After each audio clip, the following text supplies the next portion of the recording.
I don't know why I just said hello.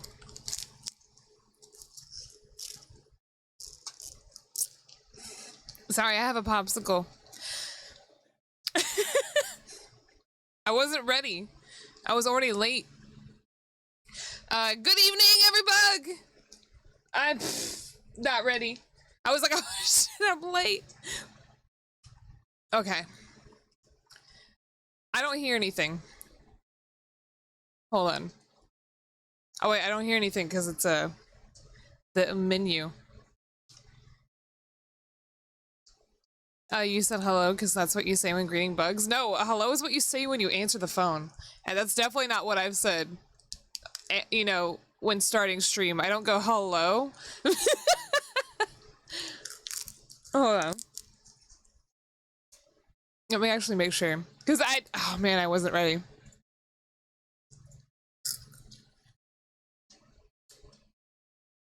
Well, that's nice of you at least. At least you answer the phone, right?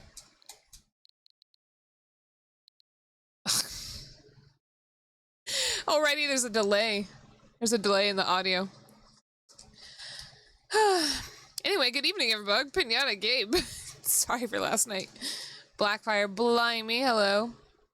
Oraku, if you're still here. Hello. Asher Zero. Who else? I'm only looking at who's been chatting, not really who's in the stream. Jobless. Let's see. That's all. That's all who's commented, at least. Black Ace, hello. Okay, hold on. I don't know why there's a delay in the audio. We have a 6-hour minimum.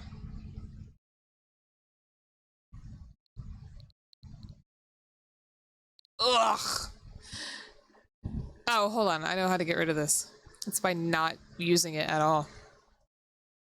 Hello, Ponsu. You need to catch up on shows you missed yesterday? You can't do this on your own time? I'm kidding, sorry. Arcadia, Mon. You know what? I do want to try Arcadia, Mon. But not with the team I have. We're gonna have to try something else. Hold on. What does this sound like? Oh, it's I still muted it. How's this sound? It sounds normal, right? A button. Goodbye, Digimon. Forever. Oh my god. I hope y'all didn't hear that. No! Don't make sounds like that when there's no other audio to drown it out. Oh, fuck.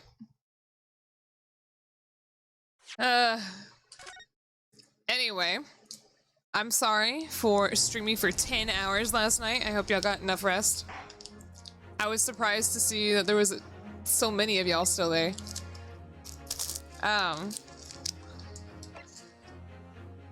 Hopefully that the same thing doesn't happen today.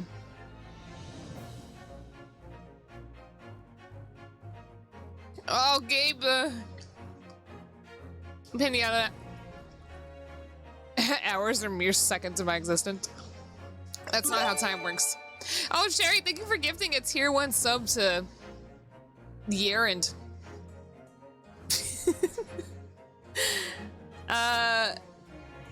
Napune, I don't know how to say your name. Thank you for the follow, 12 hours ago.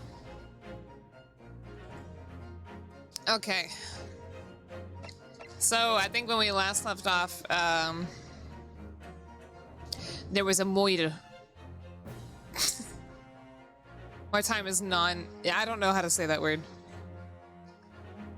There was a moira, and we were like, the guy in the seat across for them is the defendant. Yeah, moira.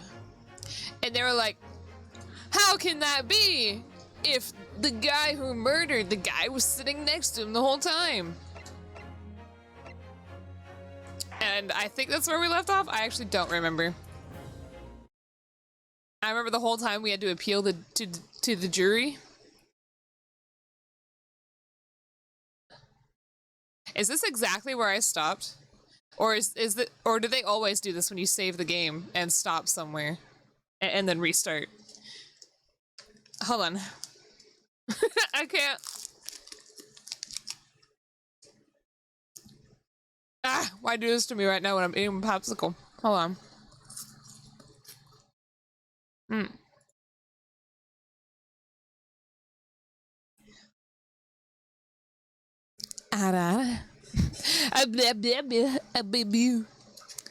Sorry, I think my tongue was actually frozen there. Do it the popsicle mode? Okay.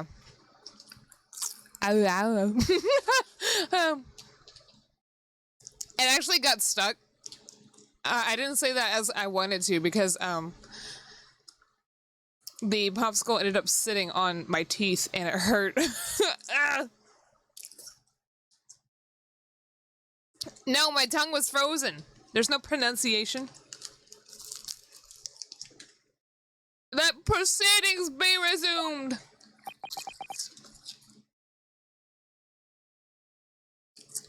Mr. McGilded, have you been listening to the discourse of the day? I had the cough happen at the same time.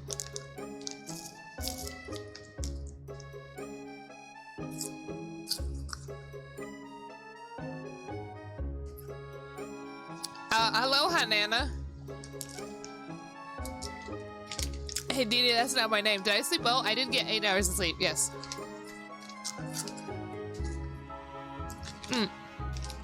Hold on.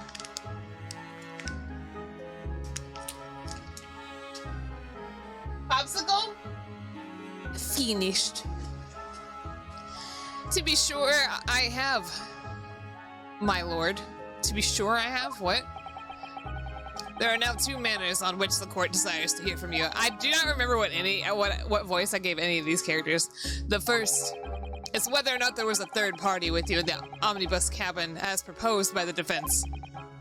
The second is that if such a person was indeed present, why did you conceal the fact from the police? He was asleep! He was asleep in the fucking cabin the whole time! But God, no. Oh, okay, so they had to, we had to figure out why he did not, or not we, because we already knew. Me as Naruhodo, already knew that he told us he falls asleep in those cabins, but the jury and the judge do not know that he did not know there was another bug. Well, he technically would have. He technically would have. Maybe. Unless he was first one in there and he fell asleep. Famicom Detective Club? I've never heard about it. He is innocent. I was gonna say the Phoenix Ace Attorney games would never give you a defendant who's guilty. And then I remembered that's not true. Anyway. He was the first one. Yeah, I figured. Which means he wouldn't have known about the other bug. But yeah, no, it's not my nature to hide anything at all. Anything. Just answer the questions, please. His eyebrows. The truth of the matter is, I've been desperate about this all along. Do I tell you all, or keep me mouth shut? Tell us what, Mr. McGilded? I'm guilty. I'd laugh so hard if they did. Well, I'm not gonna spoil anything. Are you talking about making you defend somebody who's actually guilty?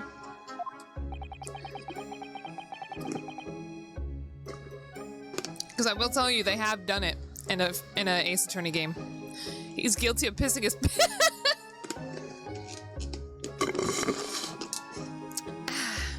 Spoilers are for the week. Don't tell any bug, but there is a whole tag on my streams that says no spoilers. Clearly, I am excluded from that, but I'm not gonna spoil every bug. If you want to find out, play the game or wait until I do, and that's not gonna happen. So, the fine fellow representing me today is absolutely yeah. He didn't say today, but And the carriage on the night with myself and the other man, there was another passenger. How would he know that?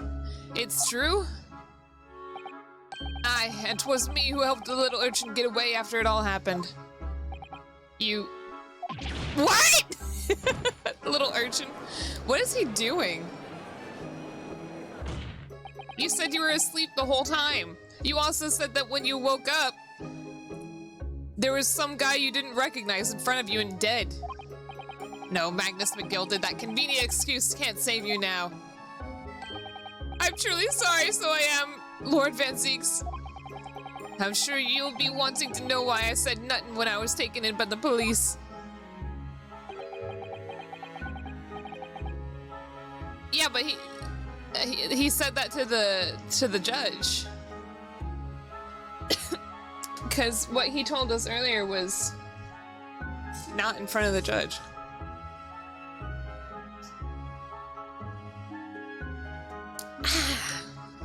Got me some nice juicy water. I do be having a very good reason, I assure you. Bribery. Well, the little child was just in the wrong place at the wrong time and not in any way involved, you see. What? I think he's vastly confused. If the police had known the wee one was there, they'd have assumed she'd done it. They'd have hauled her to this here courtroom just like myself. I was only trying to spare her that. Young hearts and young minds are easily damaged, my lord. Yeah, I think he's confused. I think he doesn't actually know what he's talking about. Perhaps. And who was this young child of whom you speak? That I don't know. You don't know? Aye, well...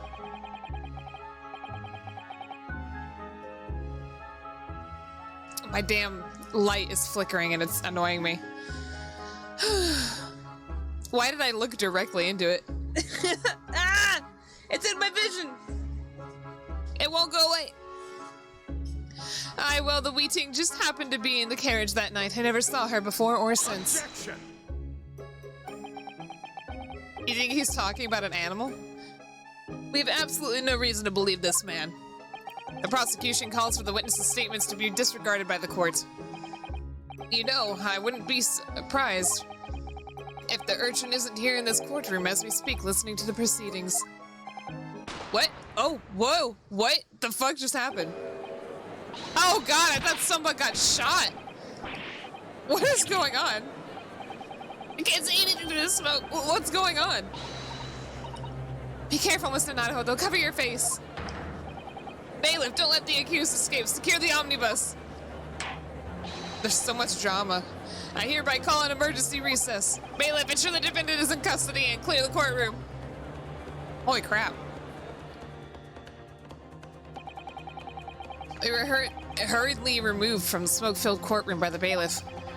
Amid scene of chaos, as people stumbled over one another in their desperation to flee the chamber. We had no idea what was happening. All we knew was that, for the time being at least, the trial was suspended. You know what? I guess that's the point in which I should have stopped at, right? Last time. Okay. Hmm?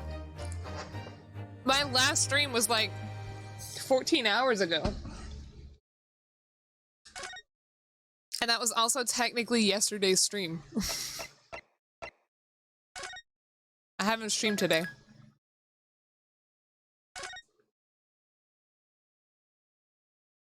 Yeah. No, some bugs said we were close to the chapter finishing.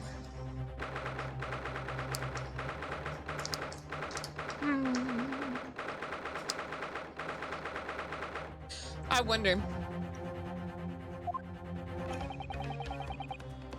10 hours. Our stream was 10 hours yesterday. It was fucking wild. Yeah, what on earth just happened in there? Hi Mew, how are you? It's like one of those shows where they come back from commercial just for 2 minutes and go back to commercials. That's actually just watching commercials, when the commercial is the show itself. Mr. Naruhodo, oh, okay. Become a bug. As you wish. I am a bug who is studying law. How can I properly express that? A bug who studies law. Anyway. No, wait, I'm not studying law. I am the law. I've managed to find out what happened. Mrs. Sato. I was told it was an advanced form of smoke grenade, a kind of exploding device that releases smoke. A smoke grenade? It sounds like the sort of thing ninjas use. They're just making sure everyone is safe now. I think the trial will start again before long. But who would have done something like that? The police managed to catch someone who was trying to flee the courtroom, apparently. That was all of them! Judge Dredd? What does a Judge Dredd helmet look like? Helmet. Ooh, wait, what does that have to do with law?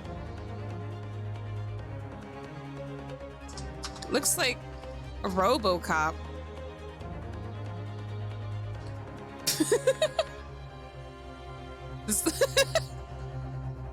This looks horrible. Mega City 1. Interesting. Who made this?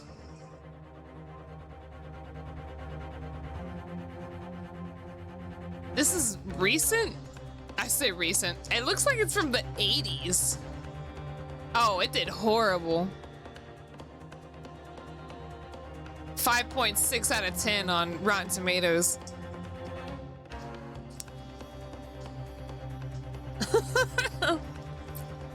When did this come out? Oh, it's 1995.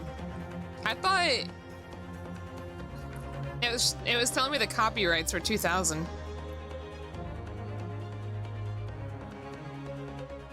Oh, I misread it. Earliest copyright is 1977. So I was kind of right. I said 80s, right? God, it just looks so... I thought Judge Dredd was like a, like Judge Judy. Okay. You know, it's D-R-E-D-D or something, not dread as in, you know, oh, I dread. At least I think it was that. Anyway, I already closed the tab. Okay. Flee the courtroom, why? Well, it's a young girl of around 15, I hear. A young girl? Then could it be? Why did she have a smoke grenade? The other passenger that Mr. McGilded was just talking about? My thoughts exactly. Yeah, my throat hurts from yesterday. Okay. So he wasn't lying. Oh, what's become of Mr. McGilded, actually? Oh! Okay, well, I've been drinking water, y'all, but thank you.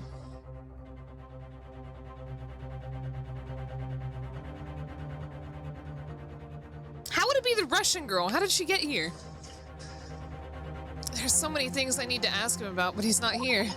I think he was summoned to the prosecutor's antechamber to answer questions, along with the young girl. Who is she, I wonder? And what was she even doing here at the trial? She was taking a huge risk, and for what possible benefit to herself? There's another matter that's troubling me. What's that? The 20 pence. Huh? Oh, according to the coachman, Mr. Beepo. I'm still saying Beepo. He took 4 passengers that night at a fare of 5 pence each. That comes to a total of 20 pence exactly. But now it seems like there were in fact 5 passengers, which means the figures don't seem to add up again. She's right. That is strange. Counsel for the defense, kindly proceed into the courtroom. The trial will recommence in 5 minutes. Oh, thank you, officer. We'll go in straight away. Yeah. Well, whoever she is, I imagine this young girl will be asked to take the stand and testify now. I really can't imagine what she's going to say, but it could alter the whole direction of the trial. Well, no soon enough, Mr. Sato. Yes. Gabe, are you, like, not allowed to sleep in or something? Because you definitely could have slept a lot more than 2 hours if you went to bed when you left. Gabe's body doesn't allow it? Oh, is that true? Who is this? Is this the girl? She looked kind of snazzy, though. Look at that. Look at that pose. Oh, hold up. I clicked a button. Look at that hat and that hair, that little handkerchief. She looks nice. There's the young girl next to Mr. McGilded. Look. She must have been the one who caused the disturbance before. Jojo, pose. Well, after that rather eventful recess, the court will now resume the trial of Mr. Magnus McGilded. Well then, Lord Van Zeeks. My lord. I believe you have established the cause of the smoke which veiled proceedings earlier. It's very rare for me to sleep in, so family would be annoying me, asking me why. I'm used to naturally waking up at 7 at the latest. Oh, I shouldn't have delayed stream. I didn't even think that you didn't get so many hours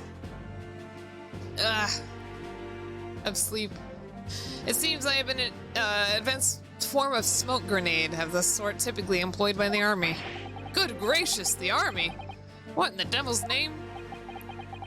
It was an elaborate attempt by a young girl to cloak her escape from the public gallery. She could have just left. She could have just left, maybe. She was caught. And now occupies the stand. Your name, girl? She looks like a Rebecca. Are you responsible for the smoke grenade which induced such pandemonium here in my court? Maybe a Tabitha. What is the meaning of this deplorable behavior? Ahem, if I may, my lord. Yes, Mr. McGilded. I think perhaps I ought to explain here why it is that this wee lass was here in the first place and why she tried to bolt like that. 'Tis all tied up with the events of that night, so it is. Well, obviously, I think that's what they assume, perhaps. Very well, Mr. McGilded, give your testimony. You will explain to the court exactly how this young woman is involved in the case. Just what did happen that night? It's not like a defense lawyer needs that information or anything. I like how his little armband just kind of slipped down a little bit. Testimony, here we go! On the night in question, I took the back seat in the omnibus and promptly nodded off. Then, Begorra, a loud thud and a wee scream woke me up with a fair start. I almost said fart. There was a fella collapsed on the floor at me feet, so I sat him up on the seat across from me. Then I turned to find out where that scream had come from, and bless my soul, what did I find? There was a child in there, all curled up in a ball, hiding her wee self away. I remain somewhat baffled, I confess, but from what I gather on the night in question, this young girl was indeed riding in the omnibus, is that correct? 'Tis exactly as the defense counsel said. The last was the 5th passenger, my lord. Uh-oh. Is she the murderer? Very well. The defense may now cross-examine the witnesses. Are you ready, counsel? Yes, my lord. Or rather, no. I have no idea where to start. I hate it when he does that stupid face. He looks so dumb. Just when he slowly turns his head to the camera. Am I still a bird? Wait, a bug? Can I put my skin back on? I forgot what I was called for a second. Yeah, I am still a bug. Anyway. No, I already slept 8 hours. I can't help it if that's how his face looks. Okay, I unbug. The young girl. God, we only have 3 shots left. Hey. No, elaborate. And when you first got onto the omnibus, were there any other passengers already on board? There were not. The cabin was empty and there was no one on the roof deck either. You were the first passenger, as it were, I see. Aye, and that's why I took the backside as I did. 'Tis the most comfortable, so it is. Could you explain exactly what you mean by the back seat? By all means, 'tis how you already described it earlier. I'm talking about the seat opposite of the one in which the poor gentleman who was stabbed was sitting. Like I said, 'tis the most comfortable and where I feel most at ease. And of course, I enjoy gazing through the skylight from time to time as well. Couldn't you gaze through the skylight regardless of what seat you were in? Do do do do do. Whoa, what did I just click? Oh. Okay. Bagora. Hold it! Do you think the scream actually belonged to the guy that was on the roof? And not the person inside the cabin? A loud thud, you say, and a scream? Aye, that's right. How could I explain it? 'Twas like a sound of someone falling to the ground. That sort of noise.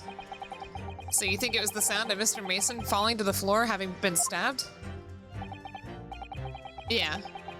Well, now you'll remember I was asleep at the time, so I wouldn't like to say.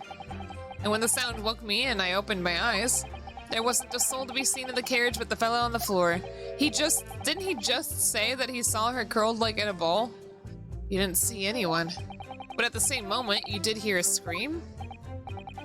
Ah, from the seats above you on the roof deck, I presume? Oh, guess it wasn't. Okay.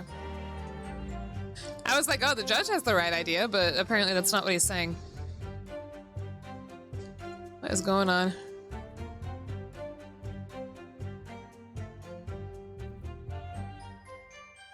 Sorry.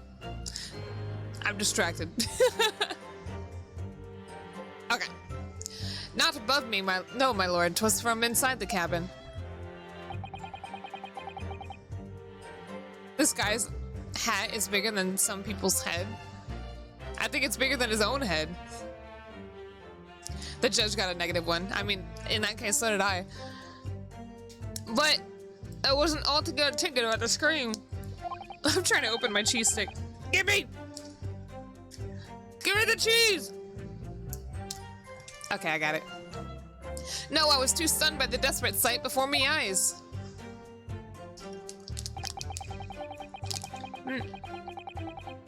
Hold it! And now it's my cheese stick. You sat him up, the victim, you mean?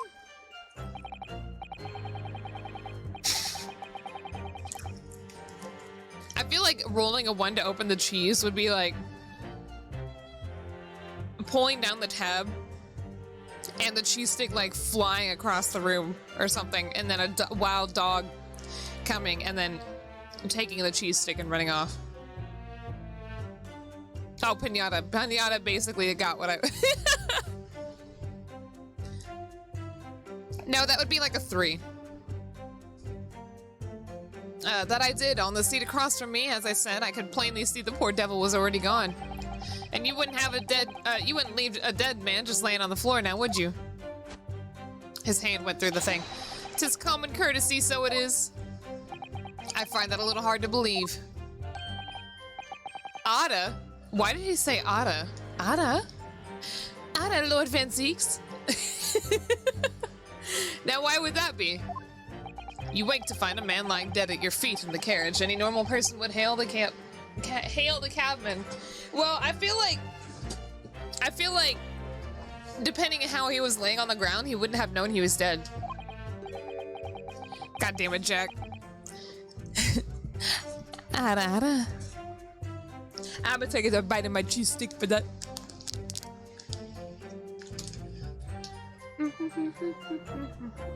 Oh, these are this is like a different kind of cheese stick. You don't peel it.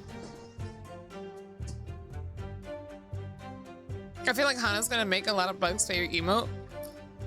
What is that?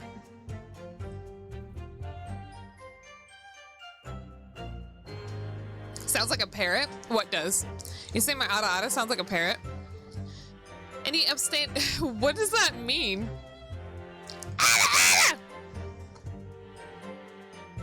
Would that be a parrot?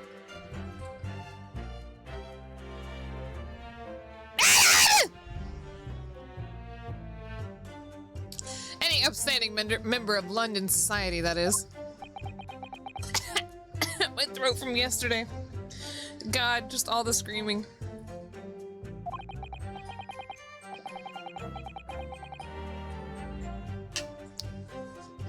Well, now, as you know, I am in something of a special line of business.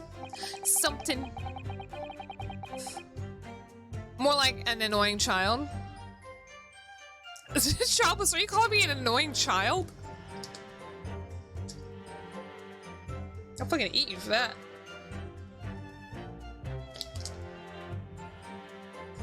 Yo, garlic? What kind of... Are you trying to get me to do a second Arara? I'm not gonna eat you. No, I'm not gonna give you what you want. What kind of child says Arara? The business of lending money at exorbitant rates of interest. Take the one we can get. Unfortunately, my lord, not everyone is thankful for the help I offer them. And some would even see me dead. So I do try, where at all possible, to avoid getting myself in a tangle with trouble. Are you suggesting that you were just going to leave the man there? Heavens alive, no! I was always intended to report it, so I was. Only, I had in mind to find out the whys and wherefores first.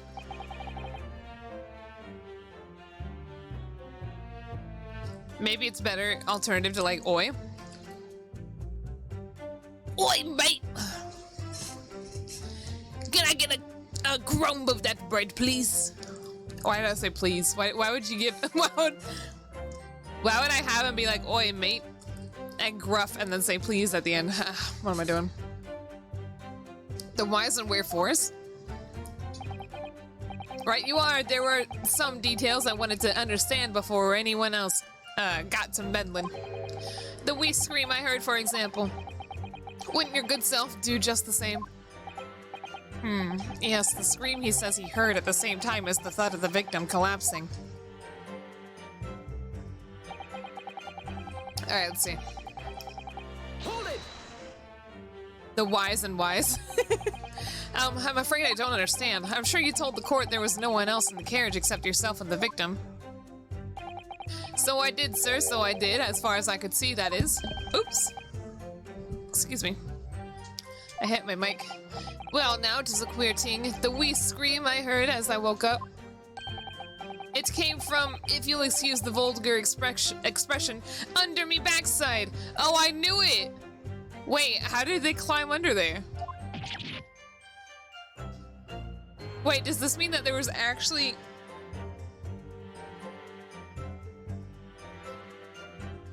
Does this mean that there was actually a sixth person here? And that she was, like, stowing away? Good gracious. No. You don't think so? Under your backside? And when I lifted the seat on which I'd been sitting, I found there was a wee cubbyhole there for storage. Mr. Naruhodo, we can examine the omnibus ourselves, remember? Yes, of course, the whole bus was submitted as evidence. Yeah, but we didn't see anything when we looked in. Is there a door to the bottom of the carriage? We couldn't look on the bottom, but maybe we can now, who knows? This could be a very good time to have a look, have a thorough look around inside. Holy crap. Does she want me to do that now? Yeah, it won't let me look under. But I think we already looked inside. I know, Beepo. Other one. Seat has a handle, obviously. Oh, they took the stuff out. There was stuff in there before. It's a storage compartment, but there's nothing in there. It's totally empty. Why did they take the stuff out? Something doesn't seem right here, but I can't put my finger on what it is. The shit's missing. Interesting. Alright, cool. We're done. And that's when I found her. Ba-ba-bam. Oh, that's what he's saying. There was a child in there. Hold it! Okay, that's what he meant. You say she was hiding herself? They probably took it out because that's evidence. The whole thing is evidence. It's presented as evidence, so why would you take it out if it's evidence? What I'm saying was that there was stuff in there when we were inspecting it as evidence up until this point, and now it's not there. Aye, that's right. 'Twas hard to see in the dim lamplight, but she was all curled up in a wee ball when our eyes met. Well, IDK, I'm not a cop. I'm not a cop either. I'm a lawyer. Me heart nearly stopped beating in me chest. Ugh, you're really overreacting this. Still in all, I pulled her out from under there and sat her on the seat opposite so I could have a wee chinwag with her. Chinwag. The seat opposite? That's right, just next to the dead gentleman there. What? You sat this young girl next to a corpse, sir? Well, as I'm sure I mentioned, a gentleman in my position can all too often find himself in mortal danger. So, I needed to find out just who this urchin was, you see. What, the real evidence is the friends we made along the way? And while I was in the middle of talking with her, I heard another scream, a fellow's voice this time. Presumably, that scream was Mr. First, who was sitting on the roof deck seats. Didn't they say that they saw it happen, or like just as it happened? Right you are again, I would say, sir. Looking down through the skylight, he must have seen this young girl and the gentleman with a knife in his belly. In other words, the previous witness did not, in fact, see you at all, Mr. McGilded. What they believed to be yourself and the victim was in fact this girl and the late Mr. Mason. And the little caps that it showed us before, it was literally two guys, right? We don't have any actual photos of it, right?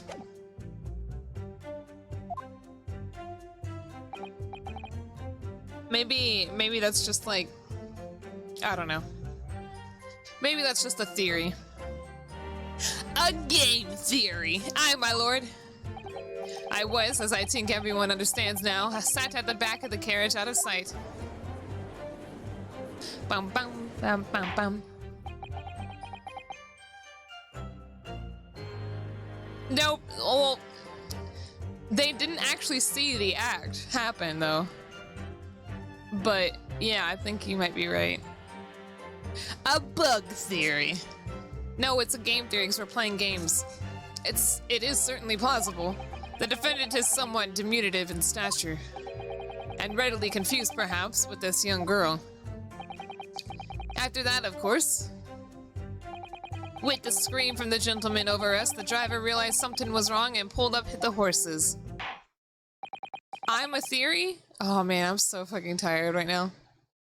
My eyes hurt. Thank you, I've heard enough. The events as explained are clear in my mind. However, at least one conundrum remains. Who is the girl? Who is the girl? Her name is Gina Lestrade, my lord. She's a chancer, earns her crust among large crowds, relieving people of their purses. She's a criminal. That's what's commonly called a pickpocket. What? This girl here? A petty thief? I'm just a theory? Order! Order! Is this true, Miss Lestrade? Miss Lestrade? Excuse me. Miss Lestrade, you will answer the question. Oh, Jesus Christ, she's got a fucking gun! How dare you? What is the meaning of this? Oh, she evaporated. She's a ghost. Ah! The girl! She's gone! All she did was duck under. Open your eyes! Oh, she's on the left side. I'm over here. Good gracious, how? What was the point in that little sidestep? I know what your lot are thinking. Grown-ups are all the same. This dirty little dipper, you'll say, slipped up and got caught on the job. She's got herself backed into a corner, so she knifed the gent. I almost said little gent. Go on, that's what's in your heads, ain't it? I can't speak fast with this accent that she's got. No, not at all. This is a court of law. We're here to determine the truth, not cast. Oh, time to get shot. With a fart gun this time. Look, knives are for cowards. Only thugs use weapons like that. All I need for what I do is these fingers. I'm a professional, alright. Maybe not in your eyes, but I got pride in what I do. Damn, look at her. She's so fucking snazzy. Let me guess, you don't count smoke guns amongst weapons for thugs. Oh, this? Yeah, this was in a bag I lifted the other day, down where they keep the four-wheeled drags. It's nice, isn't it? I like the pink best. Ugh! Do not wave that thing in my direction again. Who let her in with the weapon? He's got the damn wine again. So, you admit that you're... He's like, this is too much. I'm gonna start drinking. You admit that you were riding the omnibus on the night in question.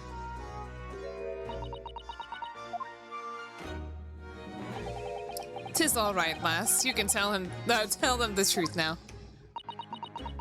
Do they know each other? All right, yeah. It's just like the Irishman said.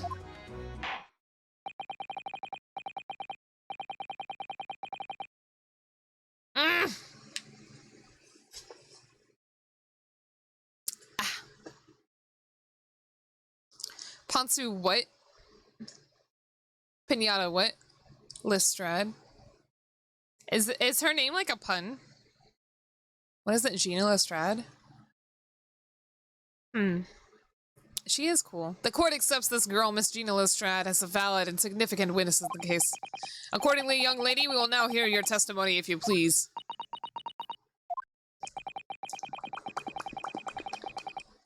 You will tell the court exactly what happened to the omnibus on that night in question.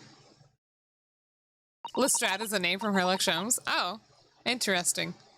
Sherlock Holmes or Sherlock Holmes? Because that's just Lupin, isn't it? Anyway. Alright, if I have to.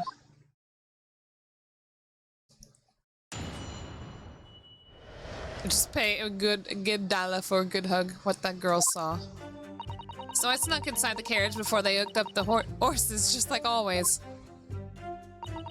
But it was a right old waste of time. I got nothing to show for me troubles that night. I'll tell you, you can't see a blind thing in that hiding place.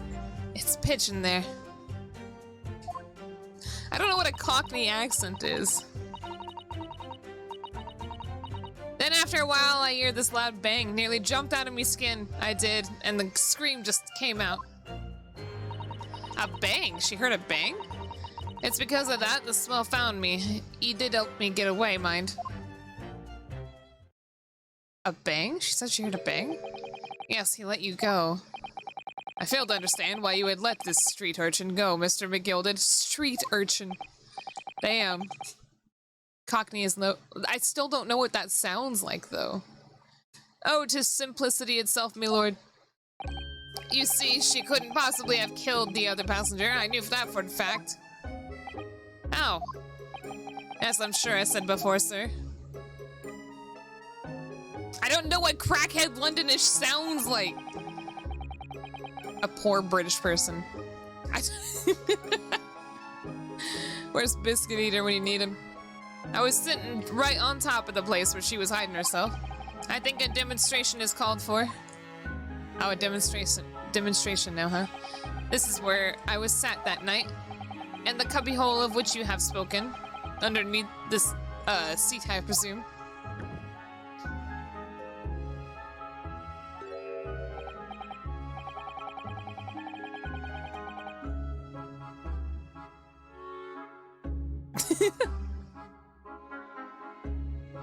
Patsu, what the fuck?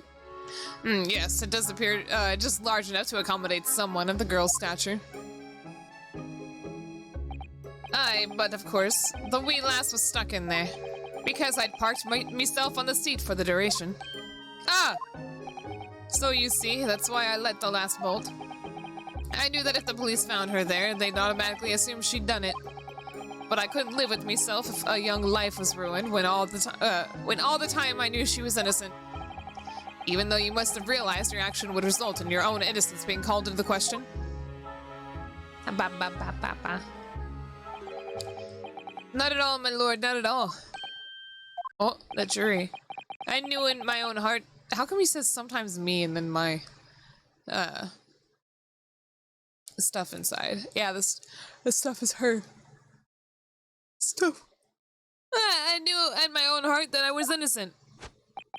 So I thought it was worth taking a punt on my own good name for the sake of the less fortunate lass. My goodness.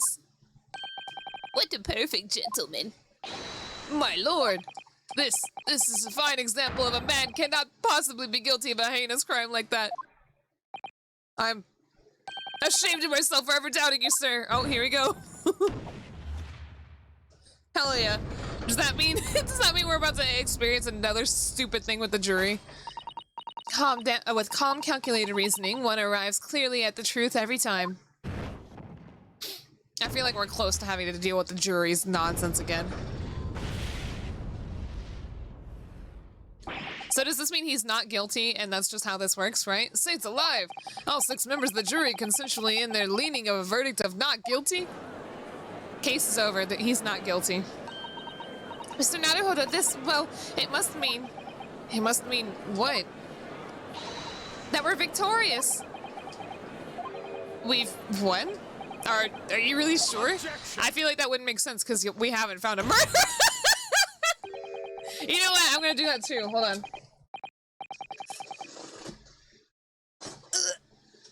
Alright, my leg is on the desk. Hold on. And the sight of my iron-heeled Wellington offends prey. Do forgive the discourtesy. This is actually very uncomfortable for me. This really is a consummate example of the one monumental flaw in British judicial practices. Okay, that's uncomfortable for me. I know, right? This man, holy crap. Okay, I'll take a drink. Thank you, Wolf. Oh no, he's a VTuber. God, imagine a lawyer VTuber. Is that a thing? I would hate that. Where evidence and reasoning should be paramount, emotion rules the day. Emotion? Put your leg back up. The witness's last statement gives us a clear insight into his true nature. What do you mean, his true nature? That sounds pog. Do you really think Scotland Yard would have made such a glorious omission? After the incident, the omnibus was comprehensively searched by officers of the police. Obviously, the interior of this cubbyhole, as the witnesses put it, was included in their investigation. I wonder if this was cleared out. Did this end up getting cleared out during the panic earlier? The compartment under the posterior seat was full of the coachman's belongings. Oh, there it is. It's missing. It's noted in black and white here in the police report. Good lord! The evidence has been tampered with. In order to corroborate with Mr. McGilded's story, someone has unlawfully removed everything from under the seat. What? Bam, bam, bam, bam, bam. They're both the moiters. Order! How could such a devious contrivance possibly have been effected, counsel? Naturally, we must acknowledge the deficiencies of the constabulary in allowing this to have happened. However, I assure you, when the omnibus was wheeled into the courtroom this morning, the compartment under the seat was not empty. Actually, I can attest that is correct. I did view it with myself, well, my Nipponiese friend. Me? When the carriage was submitted as evidence, doubtless you examined it in fine detail, as would any self-respecting practitioner of the law. Ray, what did you find in the condition of the under-seat compartment to be?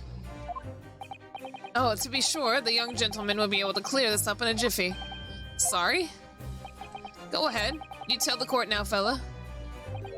How this is all an elaborate excuse for the desperate Lord Van Zeeks. He wants me to lie? Well, counsel, do you have something to say on this matter? I'm not gonna lie. I'm gonna tell the truth. How am I supposed to answer? What can I say about the state of that little compartment under the seat in the omnibus?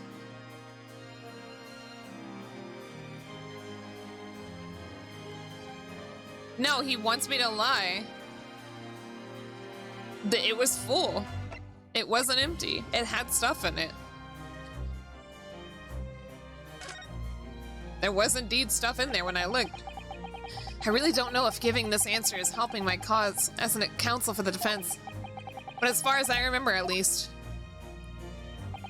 when I first examined the compartment, I'm fairly certain there were a number of articles inside it, yes. Are you sure, Counsel? Ada, bewitched. What are you saying now, you daft doll? I thought you were on my side here. Now I am on the side of the law! I will find out who the murderer is!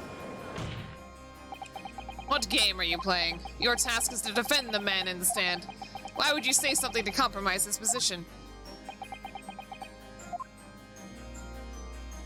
Let's do it. As the advocate for the defense in this trial, I confess I'm still not entirely sure where I stand. But it seems to me that I should state what facts I do know as clearly and honestly as possible.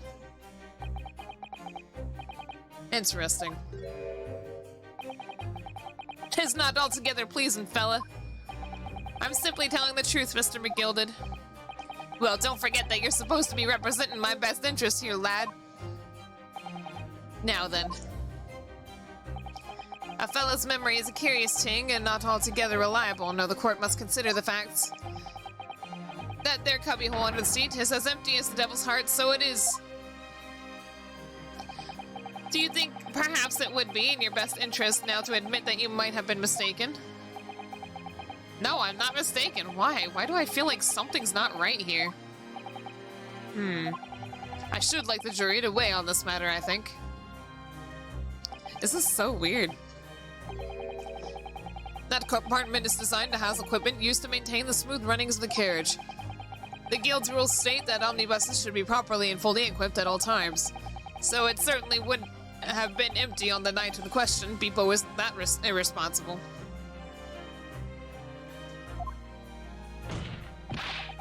That money-lendering fleecer and the pig purse are lying. Yeah, I knew it. I knew this shit was gonna go on. Should you be drinking in court? No, but I mean, I shouldn't have a sword, some bucks shouldn't have a knife, and I'm pretty sure that girl shouldn't have a gun, so. I can't believe I was nearly taken in. The stinking rich are always stinkers. Nothing but cowards, the lot of them. What? No, no. It's a trick. Of course it's a trick. Yeah, see, I just said. Why does the juror have a knife? Quite so, I must concur here. Damn, I thought he was a responsible individual who couldn't possibly be, whatever. With calm, calculated reasoning, one arrives clearly at the truth every time. Yes, but every time a different truth, it seems.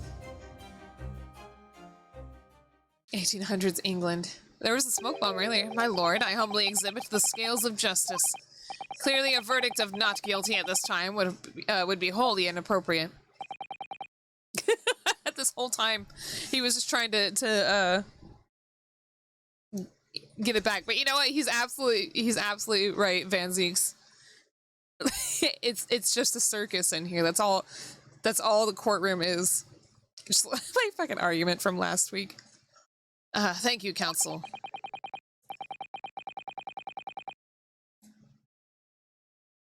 It's actually ends of 1900s. No, it's not. It's the end of the 1800s. Gabe, it's the opposite. This is literally after the modernization of Japan. So after like the Shinsengumi and everything, which was the 1880s.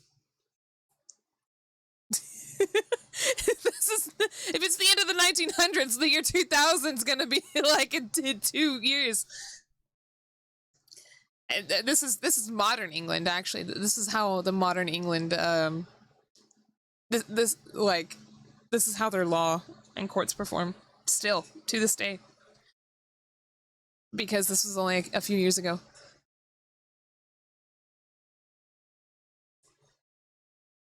Ba ba ba ba ba ba ba ba ba ba ba ba. Yeah, but we're in the 21st century now, Gabe, aren't we? Hold on. I almost tried to grab my phone to look up.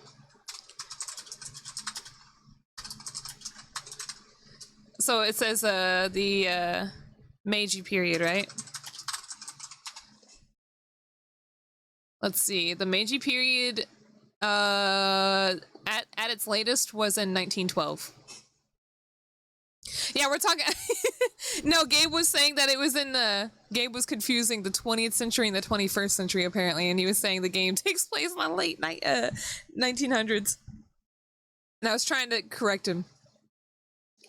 Yeah, Meiji was 1868 to 1912. You meant the century? Oh, okay.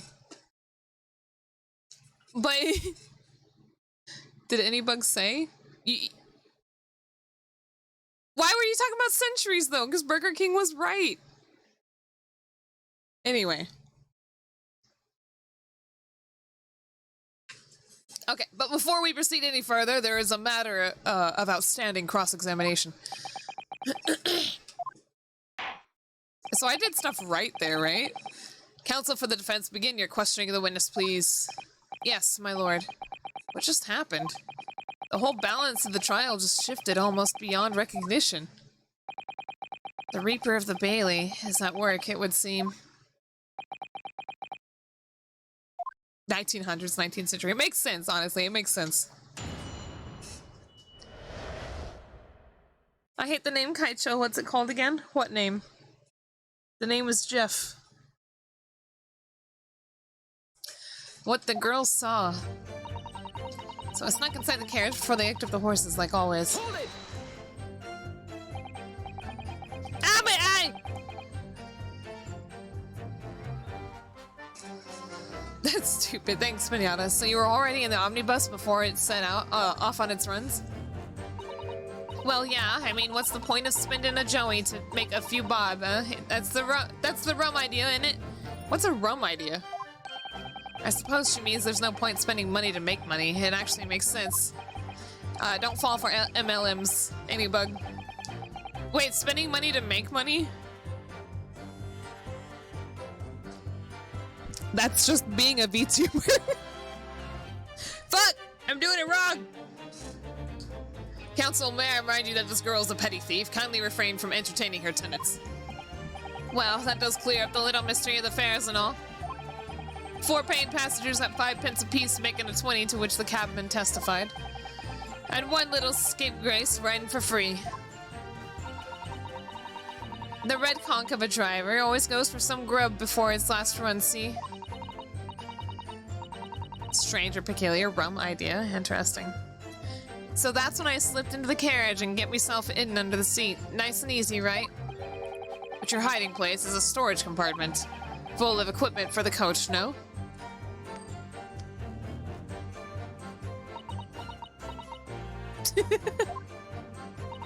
Yeah, there's brushes and buckets and whatnot in there, sure. I always chuck it all out and cram it into a corner somewhere. No one ever seems to bother much. And yet, according to the report, filed by the police officer who first arrived at the scene, the compartment was full of such paraphernalia. Well, I don't know nothing about that. Like I said, I moved all that stuff out so I could hide under the seats. That's all I can tell you. Gina's or my VTuber experience without investment paid $2,000. Hope to be successful, receive no dono, out of money, cry, TikTok from a box. What does that mean, Punts? It seems we've reached the end of that line of inquiry. Continue. Honestly, if you got away with only paying $2,000 while starting to be a VTuber, I think you're doing a pretty good job. I think you're actually missing something somewhere. The cost of a computer itself was like $2,000.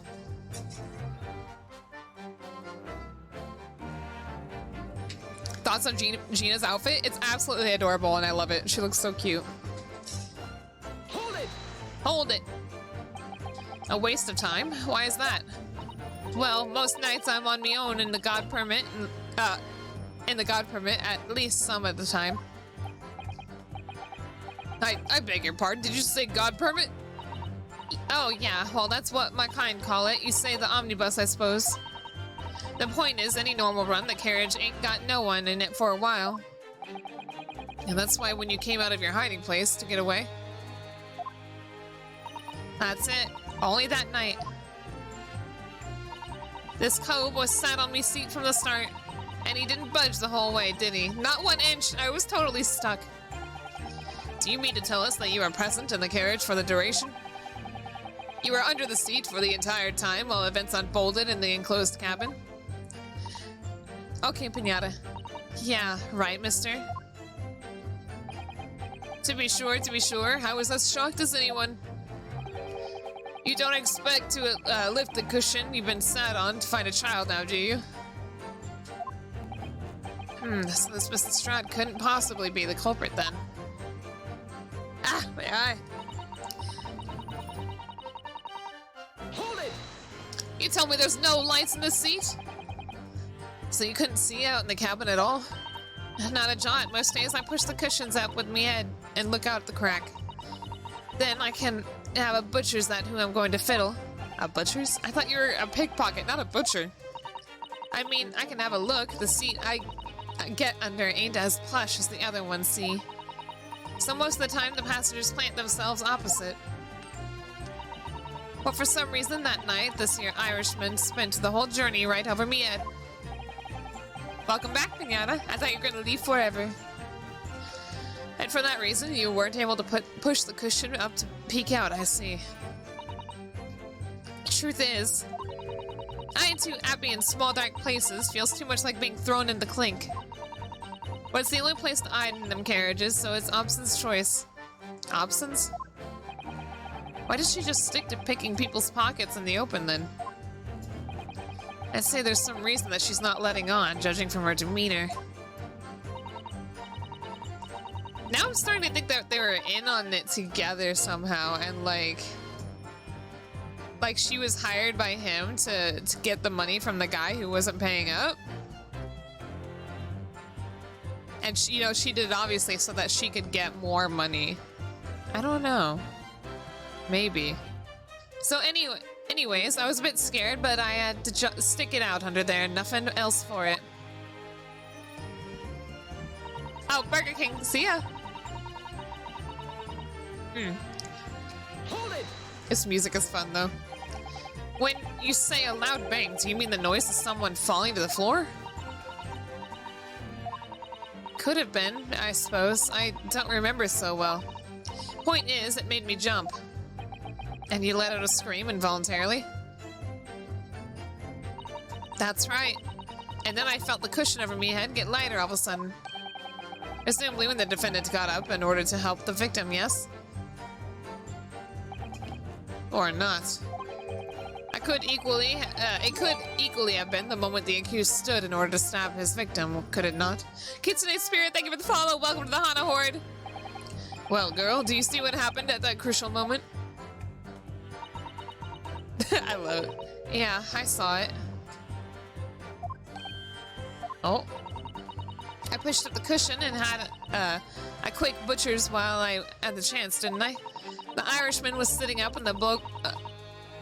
what had fallen on the floor on the seat opposite. What? The judge is behind all of it? The judge did it. That matches Mr. McGilded's account, of course. But then the fella suddenly turned around and looks right at me. I sunk back down again, but it was too late by then. I should never have ritzed looking. Ritzed. I hope you're having a good day. Oh, I love the Giga emote! Giga! Hold it!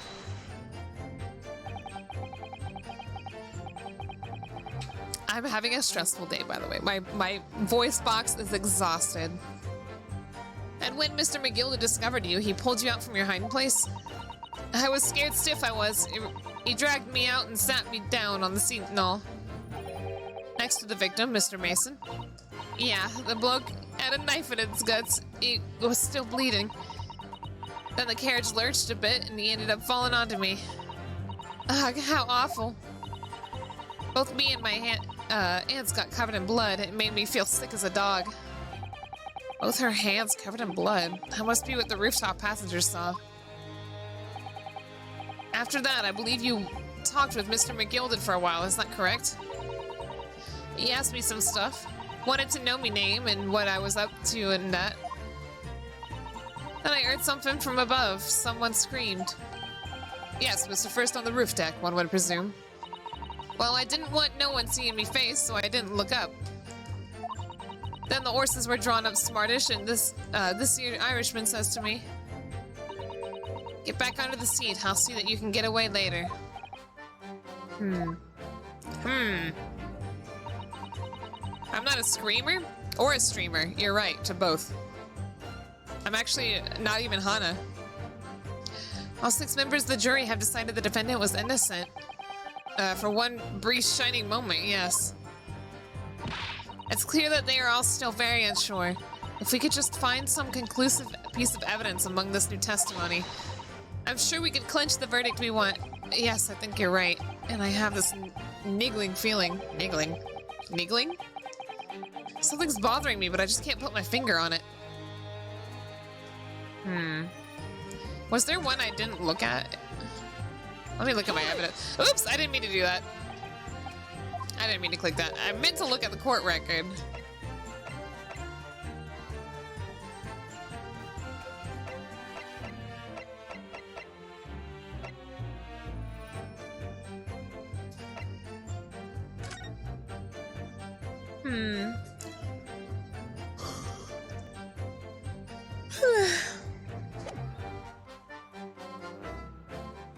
I don't think I really have any evidence for anything.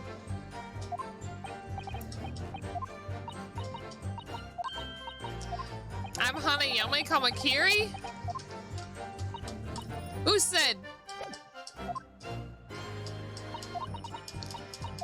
I think I may have missed one. Can y'all hurry up? I'm just a bug. You are correct.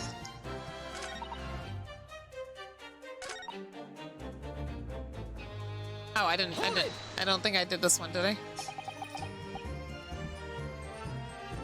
Oh, wait. Yeah, I was. Yeah, I did. What am I missing here, then?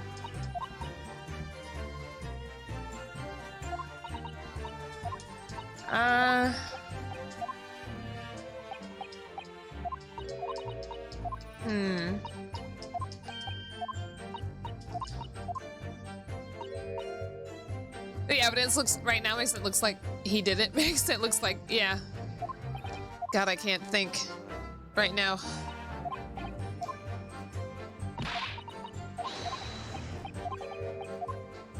What am I supposed to do here?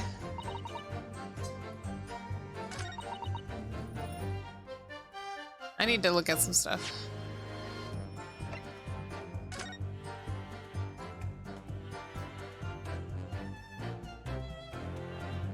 Internal hemorrhaging.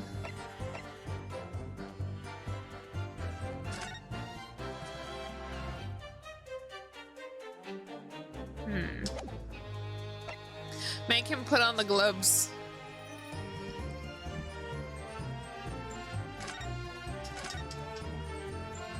Open the door. Stop talking. Open the door. We can do that? Do what? So the blood stain on the floor. That's blood, isn't it? Oh, is this where he says like, oh wow, English people bleed red? Oh, it's just that, well, this blood stain is so obvious, that's all. And yet Van Zeeks has made no mention of it. I suppose that does seem a little strange. Why do I have such a bad feeling about this? Is it even blood? Maybe it was paint. Is the answer the coach red? Oop.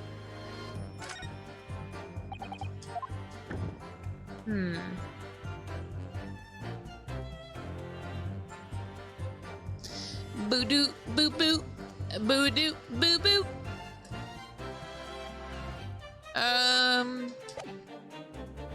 No, it's not red out here. The Phoenix Wright Omnibus. I can't believe Phoenix's parents named him after a bus.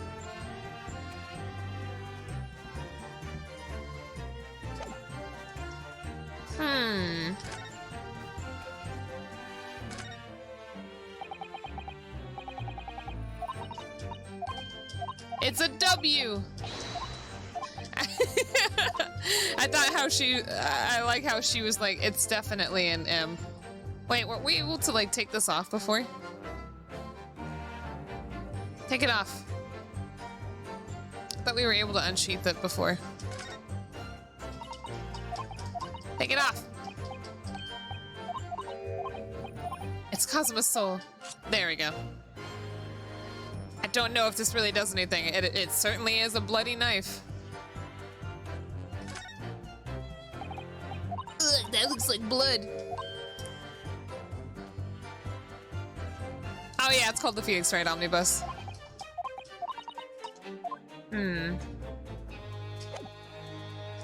Take a look at this knife. It's a pretty cool looking knife, isn't it? There's clearly something I have to do. Did I?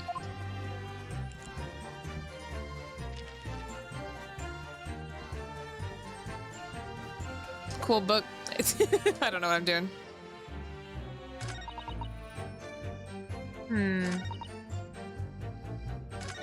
Is there one that I missed? Hold it!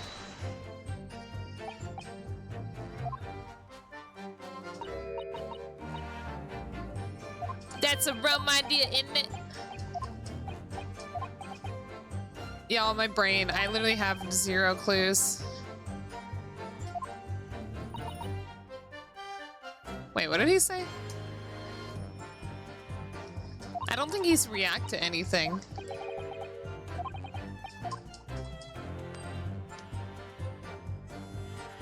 Bugs cannot read wrong eye construction. What?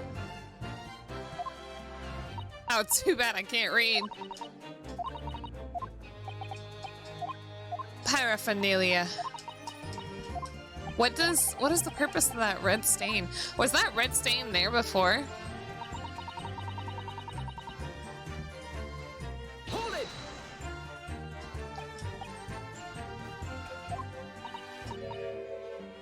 Oh yeah, I already did this. What am I missing?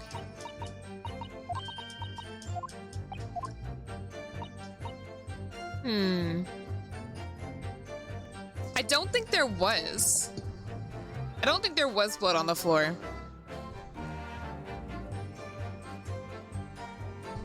What, like, if there was, like, just thinking of the case, if there was blood on the floor, it would make sense. If the guy had actually fallen off his seat onto the floor, he would have bled on the floor, right? But if it wasn't there and the evidence was tampered with to make it seem like that part of their testimony is true. Do I want the answer? Hold on, Gabe. Hold on. You checked the past VOD? Oh yeah. Oh, you mean the answer for that one? Okay, was it there?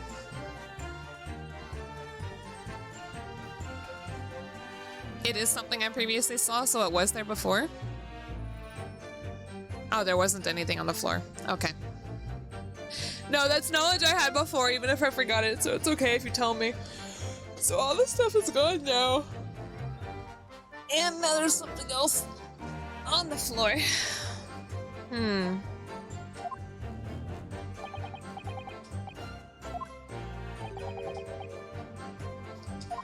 A child.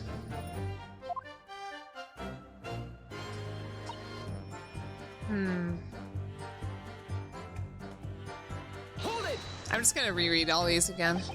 So you couldn't sing the camera at all, not a jaunt, mustache, blah blah blah. But you can have a fiddle. I mean, I can't have a look to see if I got a blah blah blah. For some reason that night, the senior Irishman spent the whole journey right on my head. Truth is, I ain't too happy in small dark places. Feels too much like being thrown in the clink. Oh No. He didn't react to that before, did he? Did he ever react to that before? Did I miss it? Excuse me. Is something wrong, Mr. McGilded? How did I not notice it? It was very loud. And he also made a sound. How did I miss that? Oh, I do apologize. There's something the matter, Counsel? I'm just wondering if Miss Lestrade's last comment made something occur to you, perhaps? You seem to be thinking something to yourself. Oh, no. 'Twas nothing important. I was feeling bad for the poor lass is all. I remember feeling desperate myself as a young lad shut up in the dark. 'Twas terrifying, so it was. I see. Yes, I'm sure we can all sympathize. I'm still scared of the dark now. And I don't know much about yourself, but I find that the darkness seems to make everything you hear seem that much louder as well. Yeah. I suppose it does, maybe. Miss Lestrade, what? Did you hear something that night? Anything? Any unusual noise, perhaps? Oh. Nah, not really. All I could hear was the Irishman snoring. Bejabbers! Bejabbers! There's no need to tell the whole world of me foibles, you little scamp. You little scamp. What a pity. If only Miss Lestrade had heard something, it might have given us a vital new clue. Yes. What should we make of that last statement of hers?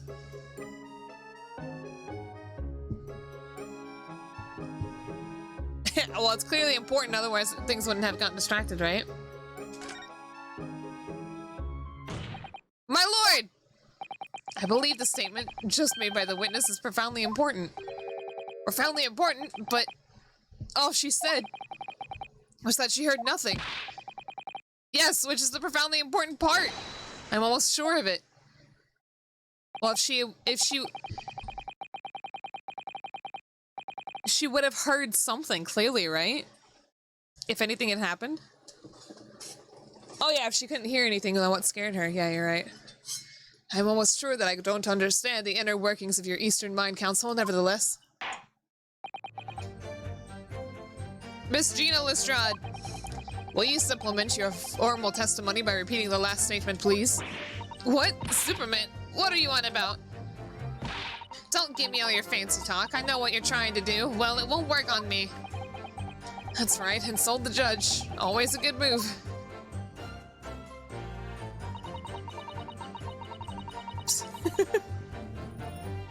Let's see, I was straining my ears to work out what was going on, but all I could hear was snoring. Hold it! So you were straining to hear what was happening the entire time since the moment you hid yourself? Not exactly, no. Sorry. Well, there was no one in the cabin to start with. I could just push the cabin up, or cushion up, and have a butcher's to see what was what. But then when I saw the smell getting on, I got me head down so he couldn't notice me. And Mr. McGilded sat on the seat under which you were hiding, correct? Yeah, would you Adam and Eve it? Eh? Would you Adam and Eve it? What a mug. So when Adam and Eve? So when all I could do was listen, or so then all I could do was listen. I was waiting to jump out of there as soon as I heard him leave, see? But wouldn't he? Not likely. Even though we stopped here and there, I never heard the door open. I'm just gonna speak normally.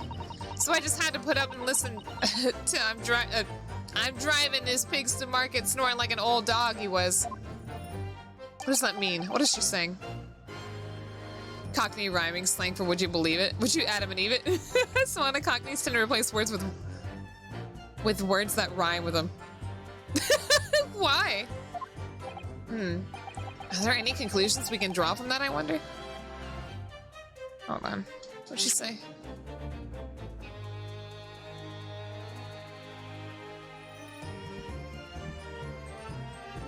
When we stopped here and there, I never heard the door open. But she just said...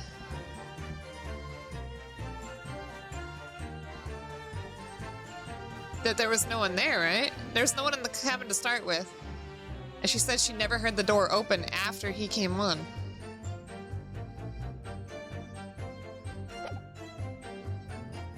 Yeah, it doesn't add up. Miss Lestrade, what you have just told the court is clearly at odds with the facts. Ah! At odds? Are you sure, man? Man? Ouch, I hurt my fingies. Absolutely. It seems my learned Nipponese friend is not as dull-witted as I feared. Oh! So Van Zeek's realized it too. Oh, he's giving me a compliment, I guess. Counsel, I must insist that you bolster your claim with evidence, or some complicit party's name at the very least. Yes, my lord. I expect you to demonstrate this alleged contradiction to the court. The contradiction is that she said she didn't hear the door open when there's nobody else in the cab. Until the man got on, and then she didn't hear anything after. That doesn't make sense. Because the victim would have gotten on. According to Miss Lestrade, whilst she was hiding in the omnibus that night, she heard nothing but the sound of Mr. McGilded snoring. But think, Ryunosuke, think. There's something else she could have heard. She should have heard.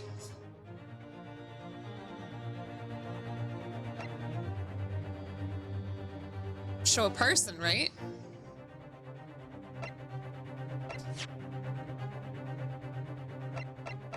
She should have heard the cabin.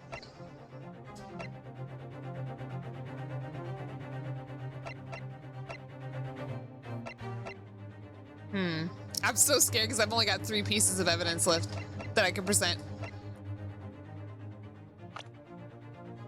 She should have heard this damn guy get on.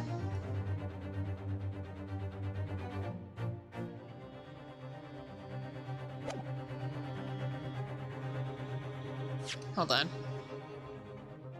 Let me make sure that I reread everything correctly.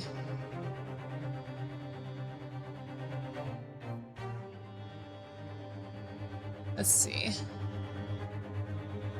There was no one in the cabin to start with. I just pushed the cushion up and have a butcher's to see what was what. When I saw this swell getting on, I had me head down so he wouldn't notice me.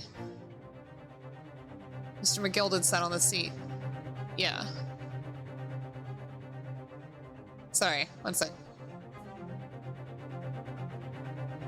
Even though we stopped here and there, I never heard the door open. Yeah, that doesn't make sense. I must insist that you bolster your claim with evidence, or some complicit party's name at the very least.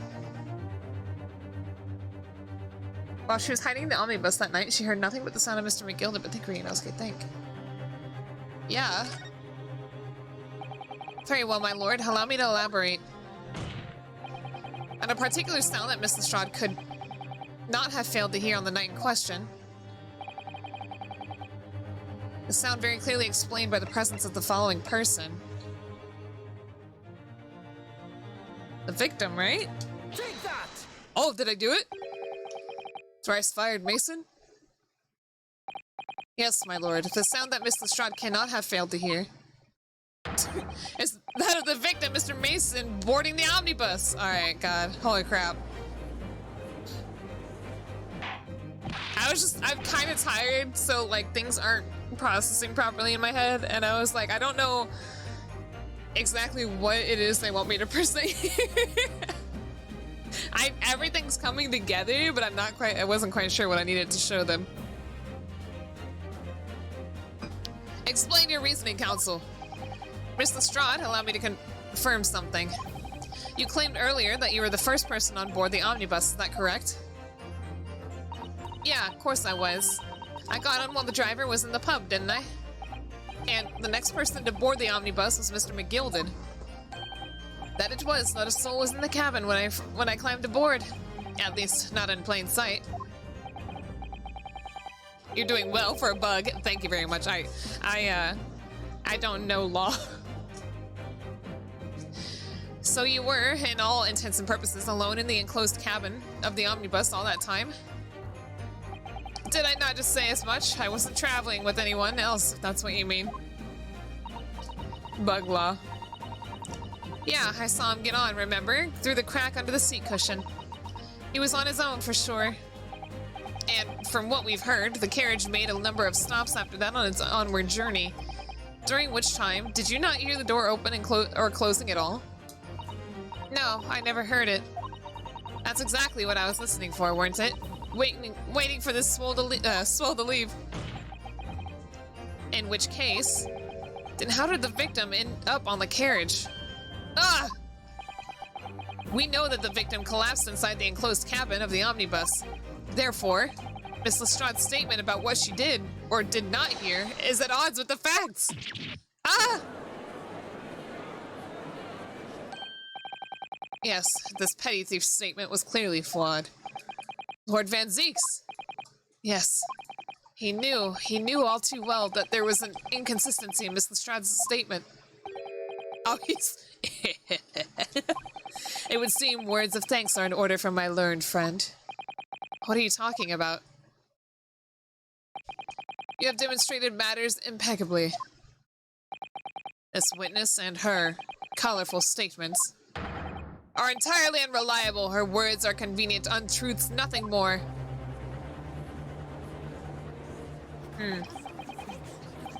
He's dead right. How could the victim possibly not have boarded the omnibus? That makes no sense whatsoever. And this girl is a pickpocket. Let's not forget that. What are you about to say? That's the deciding fact for the guy. What are you doing? What is her thought process on that? She didn't even say anything. I didn't want to judge the dear little mite just because she had some rather naughty ways. But I must say, I can't abide liars. That has nothing to do with the victim. Or not the victim, the defendant. And neither can I. Mr. Foreman. I didn't want to judge the girl just because she had some less than salubrious ways.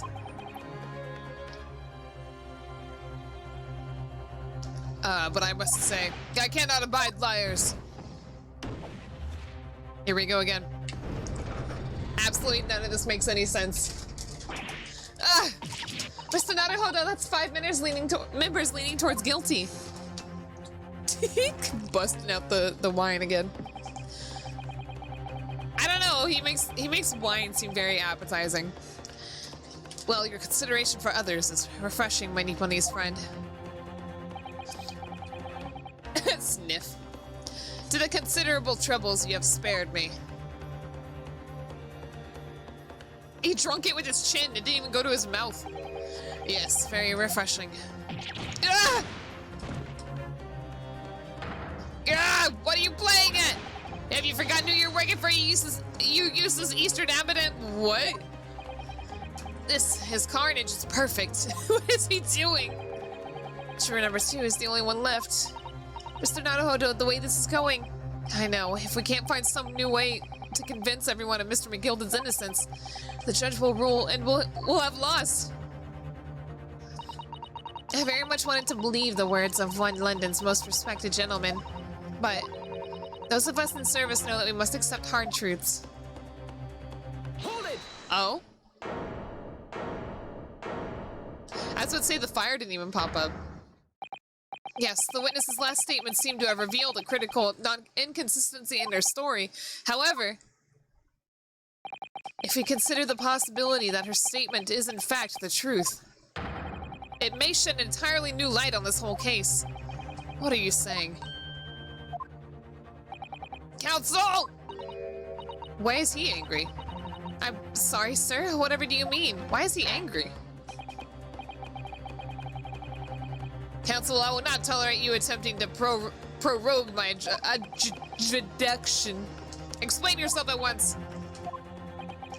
When the accused boarded the omnibus on the night in question, the victim was nowhere to be seen. Subsequently, the carriage door was not heard opening a single time, as testified by the witnesses in the stand.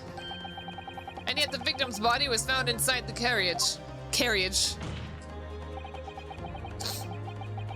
If this petty thief's words are to be believed, how do you explain the victim's miraculous appearance inside the cabin of the omnibus?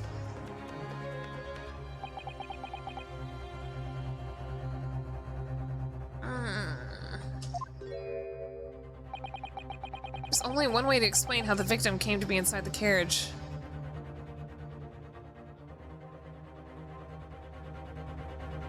If he was in there already, she would have seen him. Hold on. I was honestly thinking that he was put there after he had already died.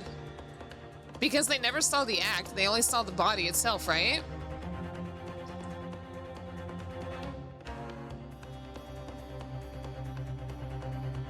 So that's definitely what I'm thinking.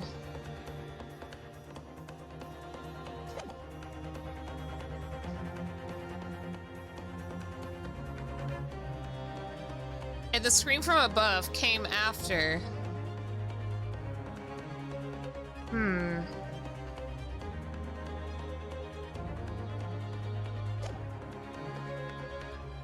Maybe that can be explained in why he's got a button missing. Like, maybe he was grabbed or picked up or something, which caused the button to come off. Maybe.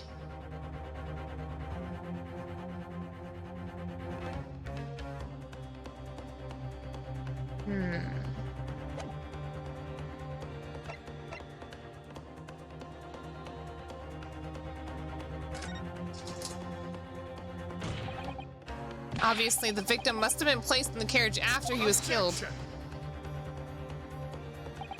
Tell me, my learned friend, what was the function of that, obviously, in your last statement? I don't have proof.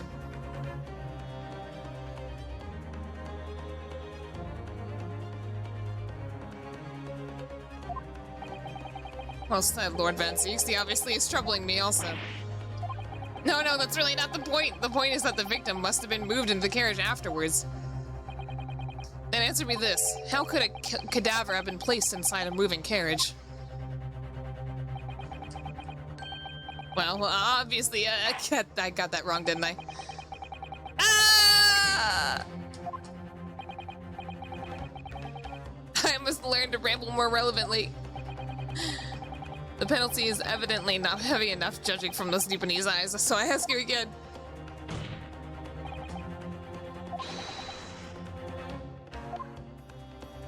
Okay. Well, obviously. Okay, let me double check this again. Another entrance other than the door? There's two doors.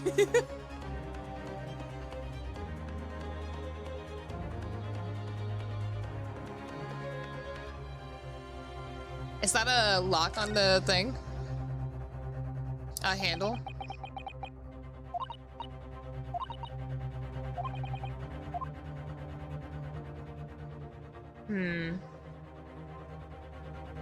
Could he have gotten in through the roof somehow? Does that make sense?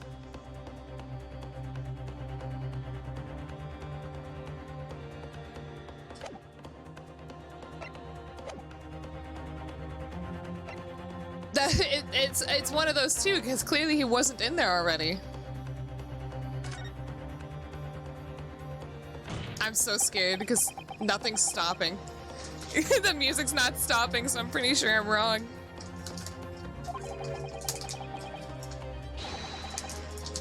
Objection. Yeah, I'm pretty sure I got that wrong. I wondered what new fantasy you would come up with in your blind panic. But behold, the omnibus is here for all to see. Look up top. Only one side of the enclosed cabin is furnished with the door. The other has only windows. Fixed windows which cannot possibly open. In short, there is no entrance into the cabin other than the door. Look at the fucking top. Slam it. But there could be. There's one possibility you haven't considered. Why I say could be? Oh, I thought he was going to be like, but maybe. I don't know, but maybe there is. Oh, really? Yes, one other way inside that isn't the door. Another opening, the use of which allowed the victim to appear inside the enclosed cabin. All right, counsel. The defense will identify the location for the court. God, here we go again. Where on earth is this entrance by which you propose the victim entered the cabin? Right here. The roof? Get to it already. Why do I have to present it? Why can't I just say the roof? Take that. Oh, here we go. The answer is obvious. It can only have been the skylight. I say the skylight. Objection. Your ludicrous proposal almost had me lost for words, however. Objection. Yeah, shut the fuck up! I'm speaking here! The skylight may well be large enough for someone to pass through. Objection. Oh, maybe his button got caught, so you claim. But do you have a shred of evidence to support your addle-brained theory? Both Mr. McGilded and Miss Lestrade said the same in their testimonies. They each claimed to have heard a loud thud, such as the noise made by... Oh, that would explain...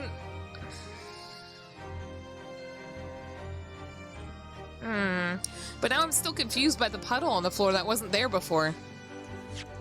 Hold on.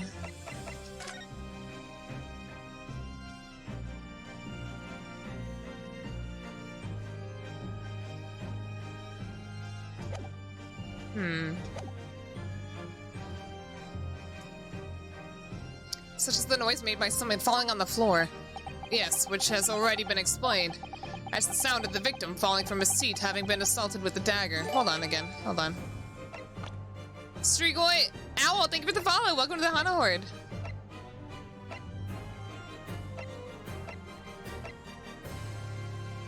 Ba ba ba ba ba ba. This music is so dramatic. Yeah, I was thinking he was probably killed on the rooftop. It was Lady who did it. Remember? Remember when I was thinking about showing the guy the knife? To see if he actually screamed or not. Sorry, I'm moving my cookies. Yes, it has, but would a man slipping from the seat onto the floor really have made such a loud noise as the witnesses describe? A noise loud enough to cause Miss Lestrade to be, to let out an involuntary cry, in fact. Good gracious!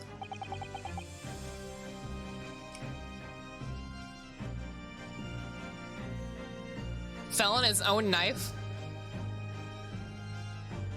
I don't know. I don't think so. I don't think it's that simple. Perhaps, in fact, that was the moment that the victim made his entrance into the cabin. No, let me rephrase that. The victim didn't enter the cabin as such. He fell into it. Objection! You're now suggesting that the victim fell from the skylight onto the cabin. That's simply impossible. How can you be so sure? Because if the victim had fallen inside through the skylight, as you say, the passengers on the roof deck would have seen it happen. And yet, not one person made mention of such events in their testimony. Well, yes, that's true, but... Oh, what's this? Quite a humble fella. Make a wee comment here. Mr. McGilded. To be sure now, the two fellas who were sat on the roof that were testified for said nothing of the victim falling through the skylight. But it seems to me, my lord, that 'tis not so much a case of them not saying, but that they didn't see it, maybe. Aye. It's a case of them being unable to say. Unable? What? To think perhaps the two fellas do be having something of a compelling reason not to mention what happened. Would you not agree, fine ladies and gentlemen of the jury? Ugh! Oh my goodness, surely not. Those two chaps on the roof? Oh, she's furiously typing right now. You mean the ones who stuck the knife in the man? Why is she typing so fast? Ah! Y'all are making me drink too much water, honestly. God. Ooh! Oh, it's Lady. It's his damn fucking hat! God, I'm so tired of this guy. No, that's what I went to go look at. If we're looking for W's or M's, they had no W's or M's in their name. Just what exactly are you insinuating here, you blitherer? What is this? What is he doing? You rotter, he said, you rotter. What are you insinuating? What was that? This is a flaming outrage. I have a good mind to give you a blinker in a minute. A blinker, is that like a punch? He'll give you a shiner in a minute, he said, and so will I. Mr. Fairplay, you effectively accusing me, a city gentleman and well-respected banker. And me, a very angry hatter.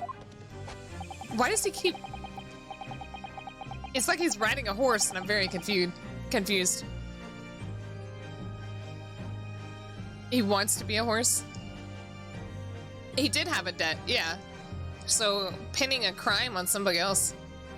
Suggesting that someone like me could have stabbed that man in the guts. It's a disgrace. It's scandalous. Ugh! protest. I protest in the strongest possible terms. That's right, I protest too, and you rat scoundrel. Why are they all here? Order, order, order!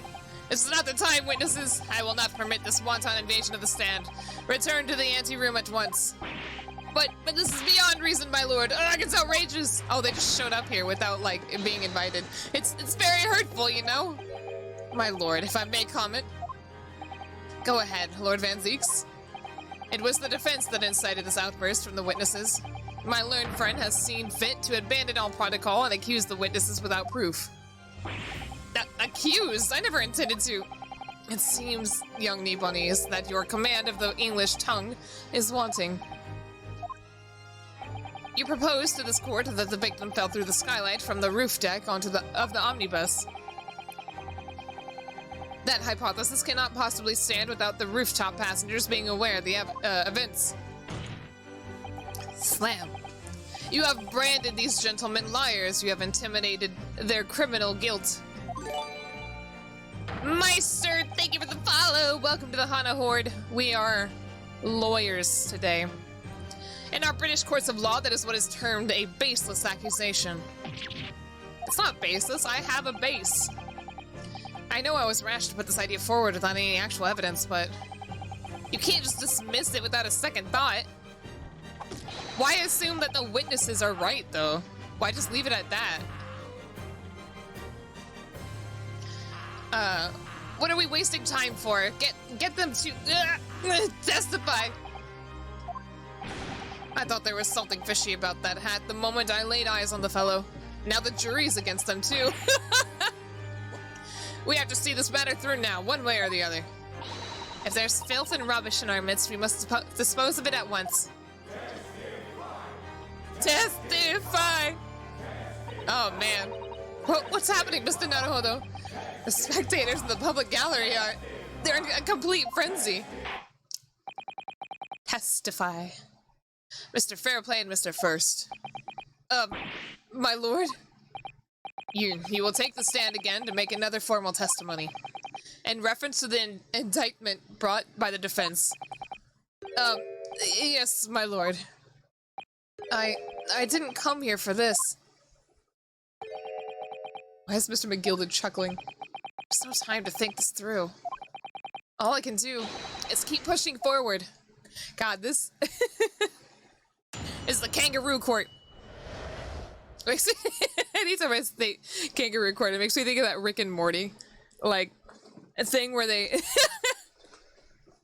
like, the voice actors were, like, reading that one court proceeding. God damn it, Pickle. Let's see. We were the only two people on that roof deck, dead or alive, I could swear to that. If anything had happened, we were sitting, don't you think one or the other of us would have noticed? In any case, neither of us know the first thing about the victim. We had no reason to kill the man. The skylight was shut the entire time, I tell you. We couldn't possibly have opened it. If you're so sure the victim fell through the skylight, where's your proof?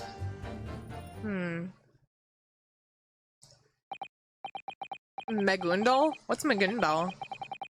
I must say that listening to this testimony, it is somewhat hard to imagine.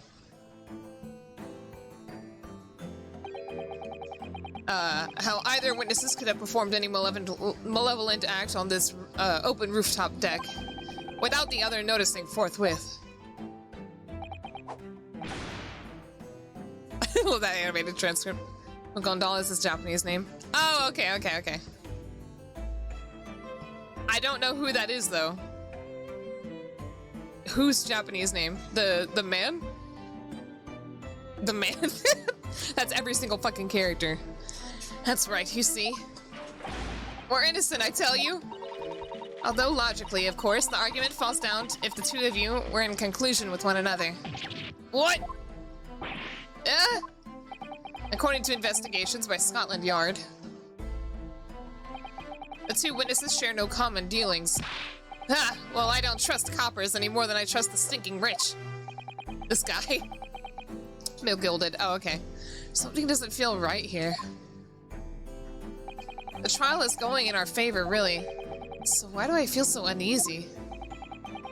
Counsel for the defense, over to you. Your cross-examination, please. Oh, yes, my lord. Alright, we're about to cross-examine, and I'm gonna take a quick break. Give me about 5 minutes or so. You all take a break as well.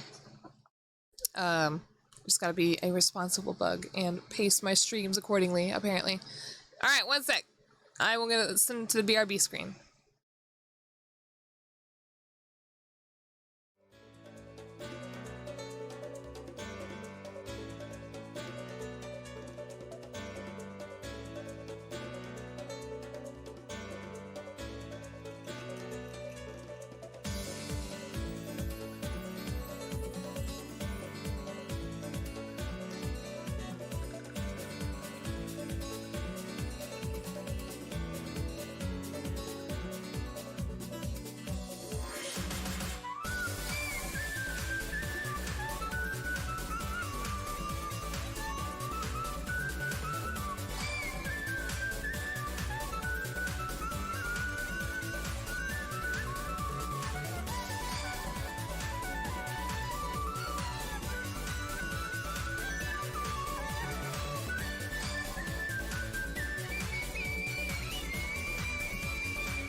What was that follow?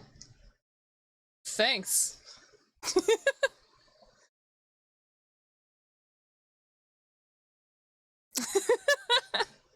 Alright.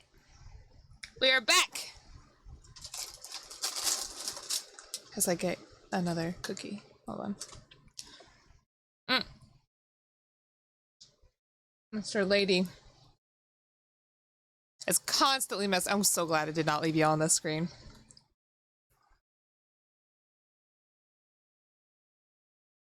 Okay. Did y'all miss me? What'd y'all do? Okay. I would have screamed. Wait, what? Oh, if I left y'all here. We were the only two people on that roof deck, dead or alive, I swear to that. Hold it.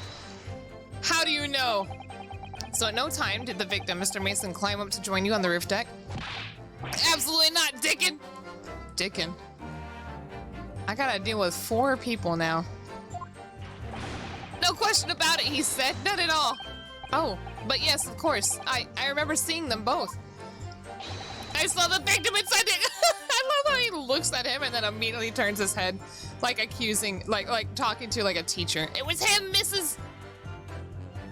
Inside the enclosed cabin, talking with this man here. Is that true, Mr. McGilded? How come he didn't say it earlier then? Dear me, my lord, at the risk of repeating myself. I boarded the omnibus alone and nodded off inside almost immediately. So now I'm thinking, we saw... She only heard the door open once, right? That doesn't mean that both of them didn't get in at the same time.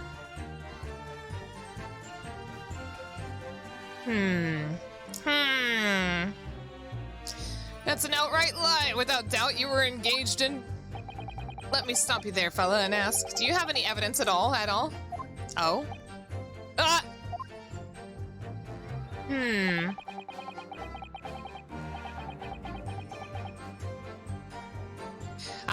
Hansu, if you are drunk again, I'm gonna have to ask you to not chat.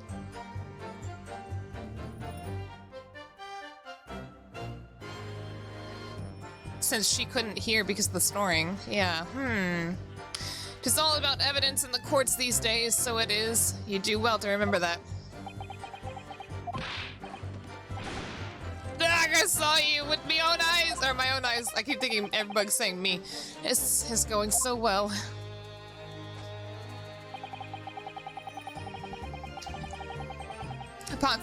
Gabe, I think that's a Clue reference.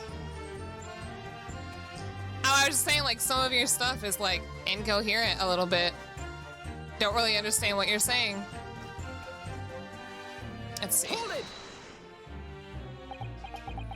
Well, it was on the final run of the omnibus at past 10 o'clock in the evening. It would certainly have been quite dark, perhaps too dark to see clearly. Is this some kind of a lark? Is this some kind of a joke, he said? Is that what this is? He just keeps following along. He just keeps repeating the guy. Or perhaps one or the other of you fell asleep briefly. Are you fair dinkum, sir? Fair dinkum. I don't know what that means. Are you serious, sir? That's what he said. It's impossible, I tell you. I know, right? I'd give you the keys to the vault if you could fall asleep in that bitter cold. And if you did manage it, your eyelids would freeze shut and you'd never open them again. That's extreme.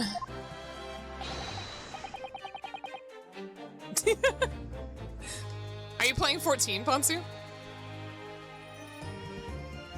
I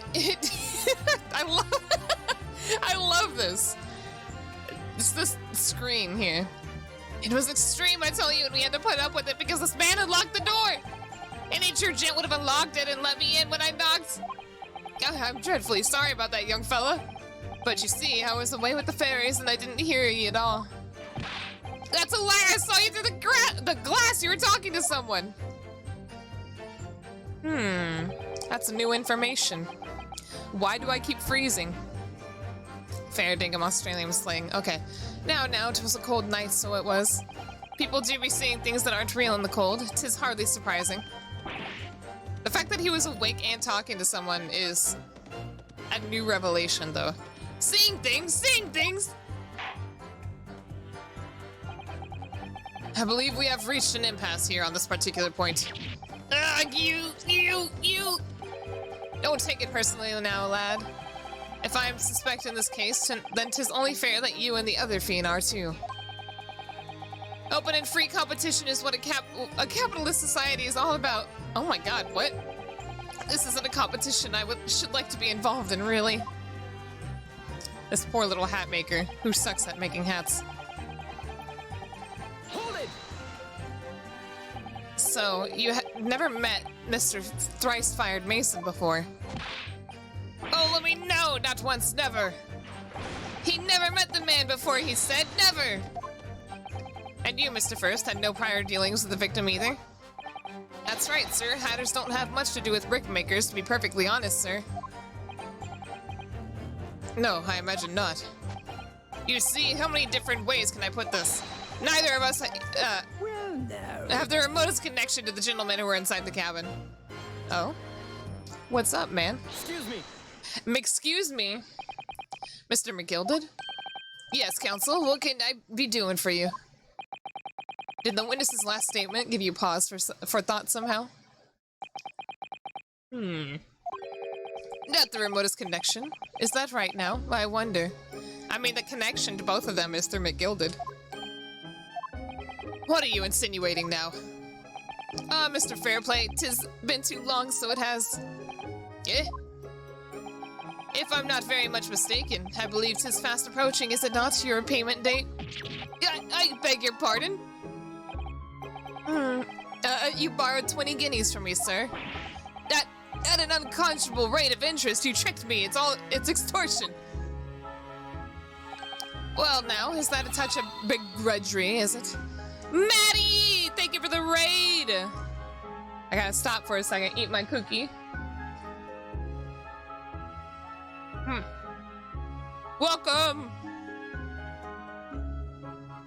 I'm sorry. Welcome, raiders! My name is Hanayome Kamakiri. I am an Orchid Mantis VTuber. And we are playing the Great Ace Attorney right now. I do want to say that if you do not want to be spoiled, we are currently on case 3, I think. Chapter 3, something like that. And I would recommend that you please head out so you don't spoil yourself, and thank you for coming. But if you do want to stick around, then I hope you have fun. Yes. It is literally a kangaroo court. This place is a joke. For some reason, they let people with weapons in the courtroom, and this is what happens. Alright, with that being said, I'm gonna eat the last bit of my cookie.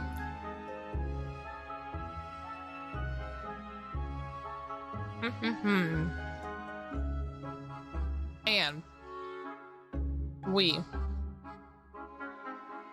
will continue. Maddie, I hope you had fun with your stream. I have no idea what stranglehold is. Yes. Oh, well, thank you for lurking, and I hope you enjoy your dinner. Maybe I should make some spaghetti tonight. Spaghetti. Okay, let's continue. Well, now, is that a touch of begrudgery, is it? The sort of begrudgery that might motivate a fella to pass his crimes off on another. Okay, so for a while I was thinking that that's exactly what Fair Play was trying to do. But now I'm wondering, because McGilded's acting super sussy. Ugh. Oh, I'm gonna take a drink. Kasu, see you later! It's a really hard third-person shooter. What is it called again? Strangehold? Strangehold. Or is it Stranglehold? Stranglehold, right?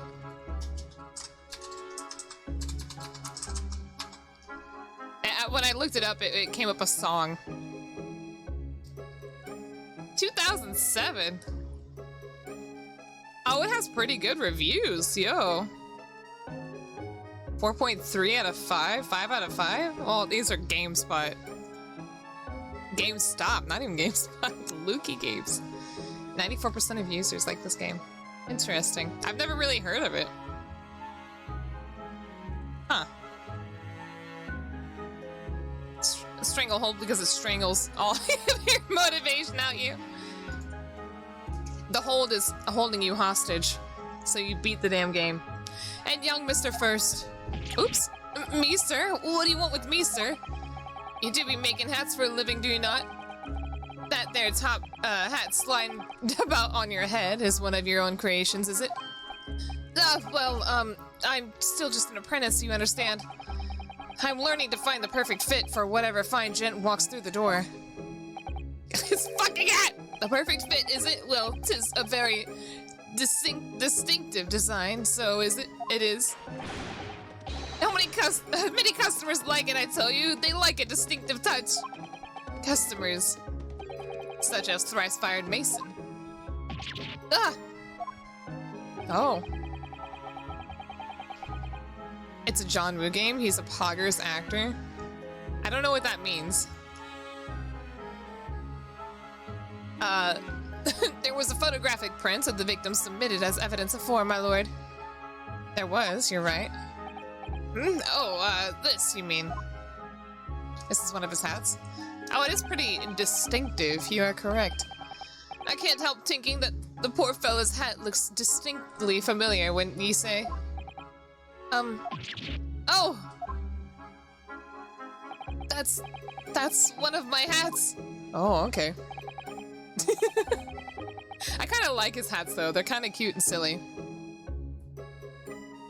Boomer game. I mean, if it came out in 2007, then yeah. Boomer game. That it is. So it would seem the brick. Wait, did it really say 2007? Now I'm stuck on this. Wow, 2007. So it would seem the brickmaker was a customer of yours. The sort of customer I'd wager you'd have a wee quarrel with over the distinctiveness of the goods. Oh, no, sir. No, sorry. Absolutely not, sir. Well, there's really nothing more to add. It wouldn't be right to say that the two fellas here haven't the remotest connection to the victim, you see. I rest my case. Your password is incorrect. I like it whenever you forget your password, so you make a new password, and it says that it can't be the same as your old password. It's just like... Wait a minute. You little weasel ag! He's better at this than I am. Gosh, Mr. McGilded has certainly been thorough in his research, hasn't he? Please, don't let me little interruption hold up the proceedings. What is that? What did I just get? Hat hunter. Hold it! Man, is my guy really the criminal? Are you quite certain about that? That the skylight was shut the entire time? I'm going to lose my block with you in a minute! He's going to lose his rag with you in a minute, that's what he said! Take a look for yourself, go on. You see, it's shut fast now, just like it was on the night. So it is, of course, a fellow the size of Mr. Mason would likely break right through it, it's still and all.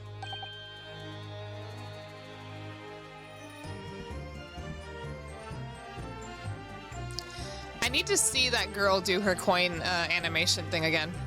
What? Just looking at the size of the ting, you understand? Oh, now you hold on there a minute, sir. The size of the ting means nothing. Not on its own, let's consider the bigger picture here, shall we? Let's stop biting our cane, shall we? I was riding the omnibus on another occasion when, well, I broke wind loudly. I shocked myself with it. He farted so loud he scared himself. How? This is an unexpected confession, Mr. First. Oh, I just meant to say, well, the point is, I tried to open the skylight, you see? But, just my luck, I couldn't make it budge. The stench was terrible. Everyone was looking daggers at me, sir. I went red as a rogue, I did. Oh my god. Are you expecting me to sentence you? Sentence! Oh no, sir, the point... Oh, fuck. The point is... The skylight can't be opened. I tried and tried when I was inside the cabinet of shame. What did she say? Oh, it just looks like an actual coin. I was trying to see if that is a coin or if it's that one guy's button. Hey, what's up, funny girl? Do you have something to say about that, Miss Lestrade? Yeah, she's 15 and fart jokes are funny. Miss Lestrade! It opens. Hmm? The skylight. That is what we're talking about, right? Oh, time to get shot. Is this with her fart version too? All them skylights open, dead easy. God. Who doesn't fart? What? Why are we just talking about farting now? I'm just cringing. More easily than you can load that weapon. That's a lie, I tell you. Otherwise, when I broke wind, You can't do it from inside, you mug. Oh. Look, a few weeks ago, I was up on the roof deck in one of them drags. And I had a great haul. I mean, I had purses coming out me ears. Miss Lestrade, this is not the forum to be,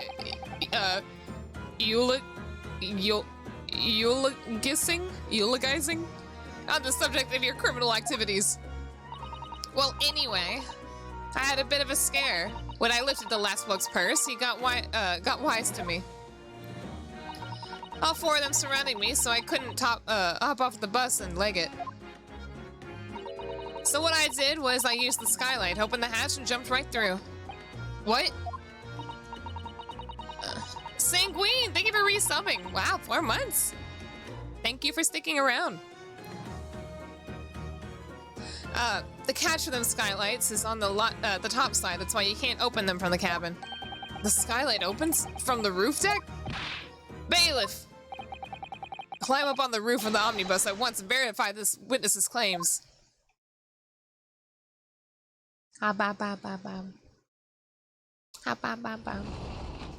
Indeed, it opened. Ah! Oh, my hat! See? This is so dramatic. Order, order, order! So it appears that the street girl's statement is quite true. I don't believe it. The skylight opens. And from the roof deck. Mr. Naruhodo. This could be the clue we've been looking for. Gina is cute. Cool. Both work, I think. Well, counsel for the defense, please continue with your cross-examination. Yes, my lord. So the skylight opens. Perhaps I should investigate for myself. Does that mean he wants me to look at it? Well, I can't look anything without presenting, I don't think.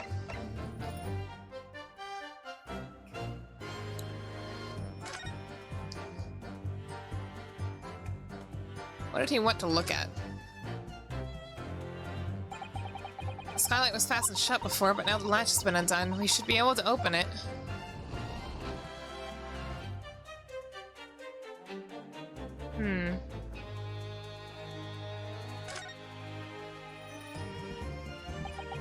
You can certainly see inside the carriage through this opening, that's for sure. Yes, and there's no lamp on the enclosed cabin. So I'm sure the witnesses would have been able to see quite clearly. That's not good for us. Oh, what's that? Oh, fuck. No, that's not what I'm looking at. That's not what I'm looking at. That's not what I'm looking at.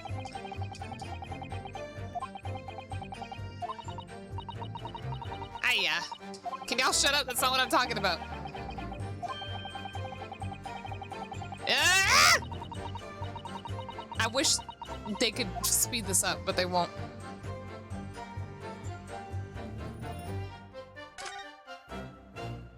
There. No, that's not what I'm looking at. Yo. Are they just not gonna mention anything about the blood there? Hold on. Yeah, that's what I'm gonna try.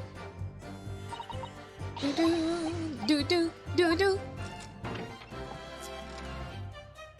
Alright. Here we are. Yes, it does open very wide, doesn't it? Wide enough to kick someone like you through, certainly, Mr. Naruhodo. Why someone like me? Ah, what is it? Look, just there. Look at this. Without question. It's blood. Why would there be a blood stain there? Surely, it can't be unrelated to the case, can it? Alright, there we go. Alright.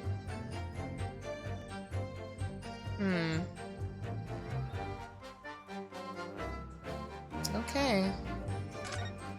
Do do do do do. Do do do do do do do do do. It's ketchup.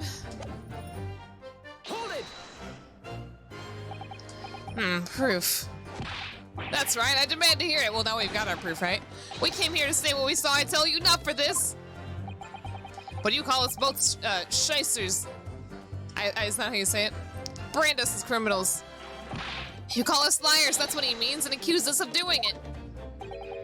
As it stands at the moment. Oh.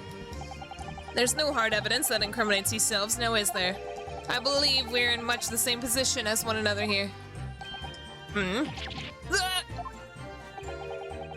If I don't crack this case soon, he'll crack his teeth. Alright, I think that's my evidence I need to present. I wonder if these two men really were involved in some way. I couldn't say, I mean, I don't really know anything about them, do I? Although by the same token, I don't really know anything about Mr. McGilded either. It's so hard to know what to believe here. I think we should try to remember that it's evidence alone that can truly determine the outcome of a trial. Evidence. No one can argue against decisive evidence, including the members of the jury. So you're saying that what we need now is to find a conclusive piece of evidence. Yes, Mr. Nanahoda, precisely. Okay. My face keeps disconnecting. Oh, fuck, I did it again. I accidentally kept going. Aya! Hello? Am I gonna reconnect anytime soon?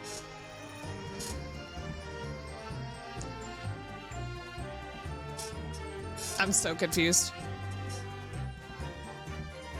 Just absolutely flabbergasted at this situation. Hello?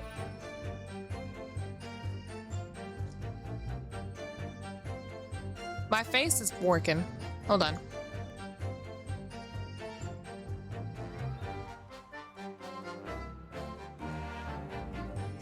Do do do do do do do. Waiting for connection from smartphone.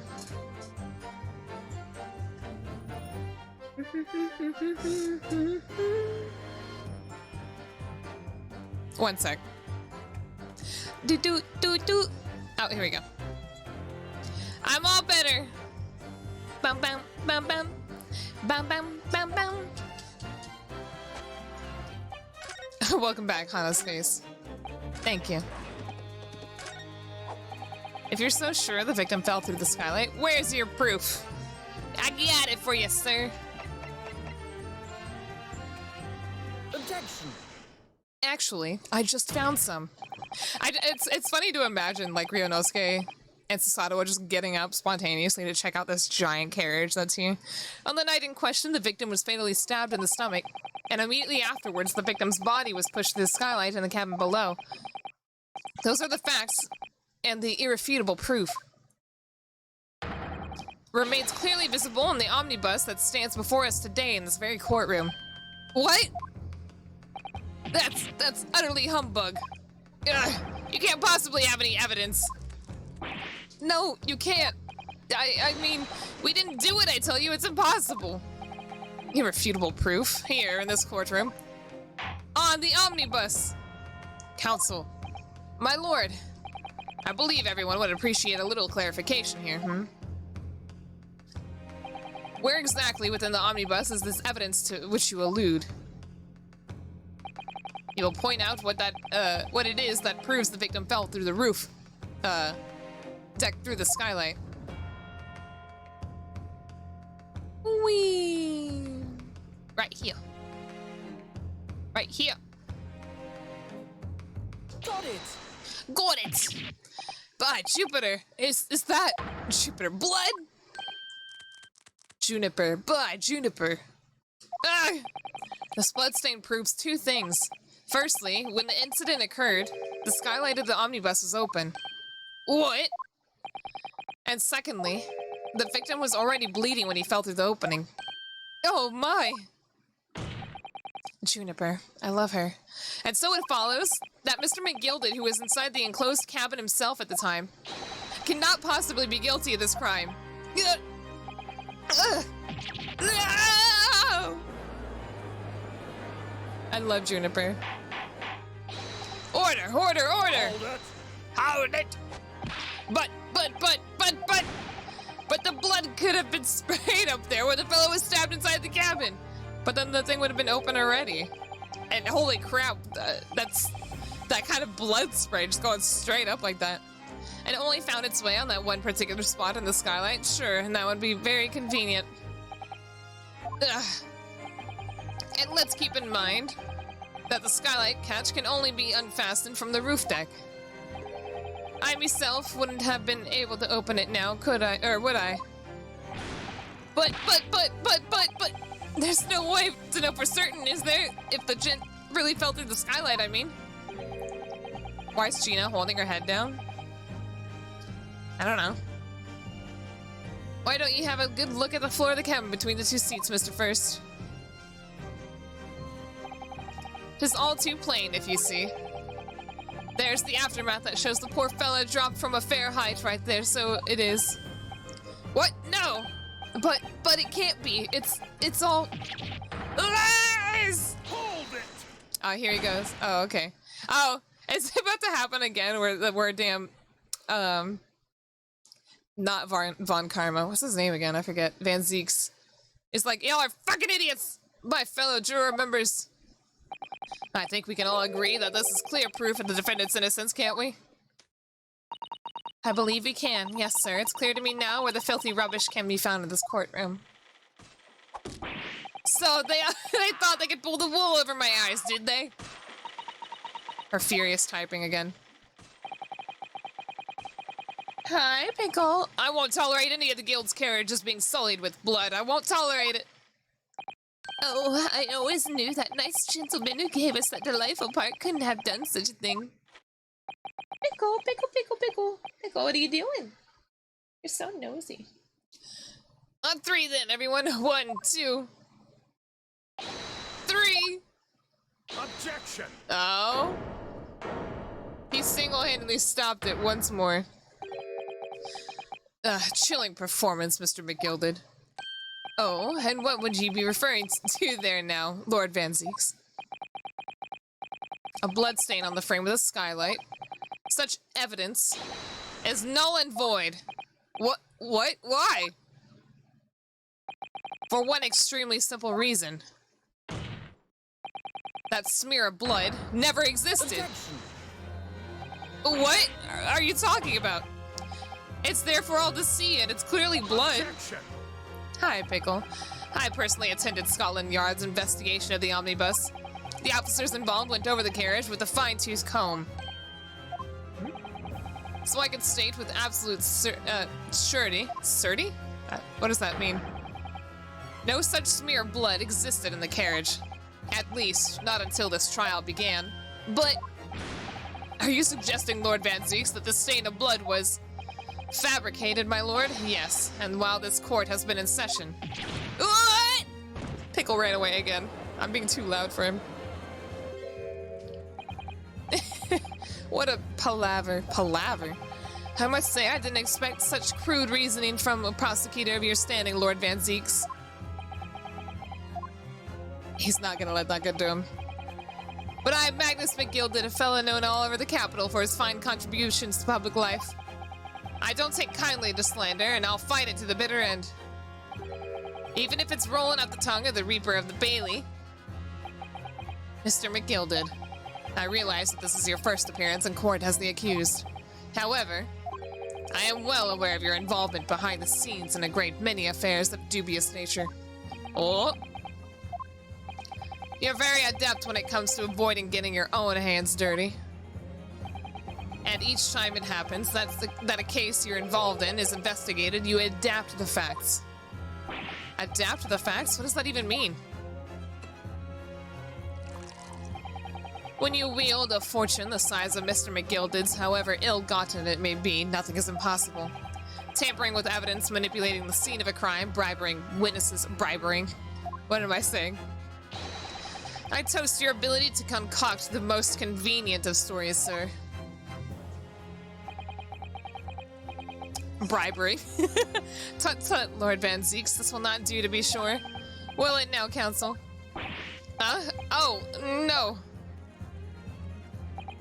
I think it's fair to say this does all sound like a rather far-fetched excuse by a desperate man.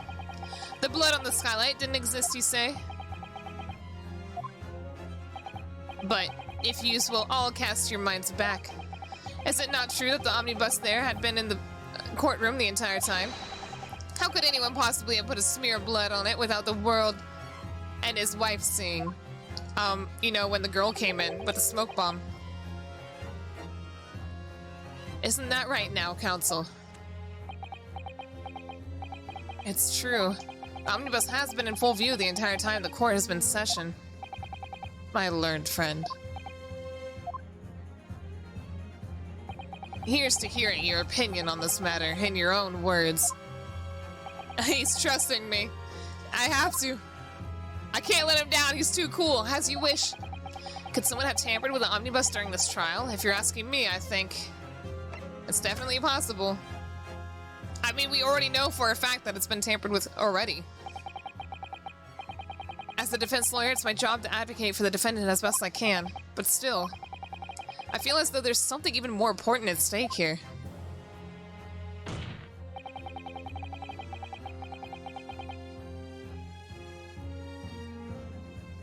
Did I click the wrong button, or did he just default to this?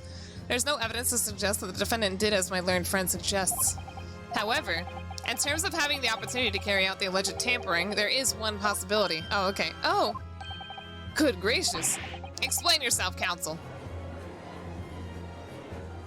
When the smoke bomb went off. Yes, there is. I love how Van Zeeks is like really kind of like, he just puts it on me.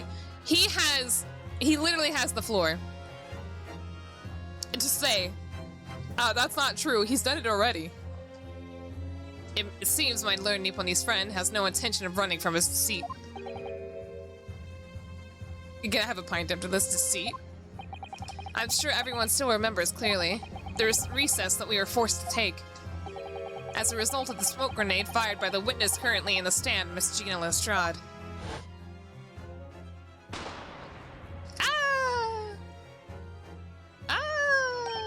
What is going on? Be careful, Mr. Nat. Cover your face. Bailiff, don't let the accused escape. Why'd she say cover your face? Oh, she probably didn't know it's just a smoke bomb. Yeah, recess.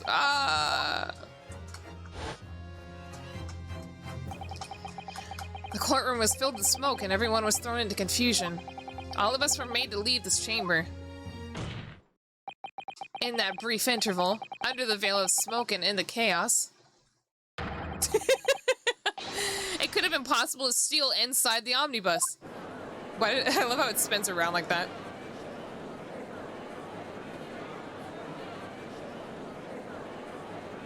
Ba ba ba ba ba ba ba ba. Are you wise?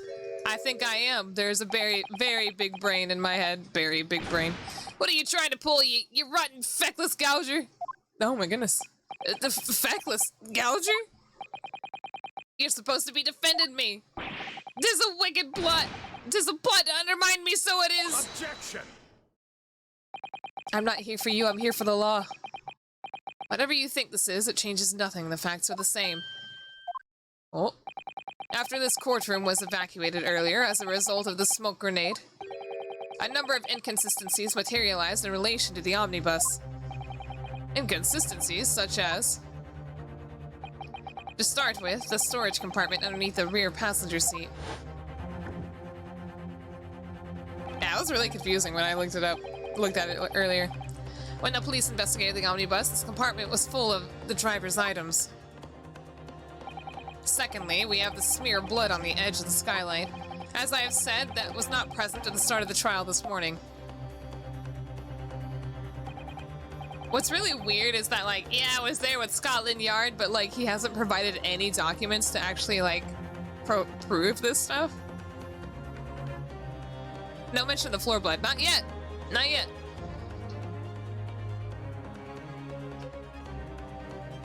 Unfortunately, Lord Van Zeeks, no one is able to corroborate your claims. That's true. When the omnibus was first wheeled out, both the storage compartment and the skylight were shut. But I looked in them. Accordingly, I'm afraid to say we cannot establish with any certainty if this evidence is the result of tampering or not. Indeed, my lord, no doubt there is not a single person who saw fit to verify such things. What do you think, sorry? About the omnibus. Is there anything else unusual about the omnibus? Yeah. There is. My lord. Yes, counsel? There is one further inconsistency. A mark that surely could not have been present at the start of the trial. What? What in the devil's name are you going to say now? If you dare betray me, you little maggot, you'd better start watching your back. Objection. You can't threaten me, I'm Japanese. What do you mean, Ponsu? Has something happened that I'm not say so? Silence, McGilded.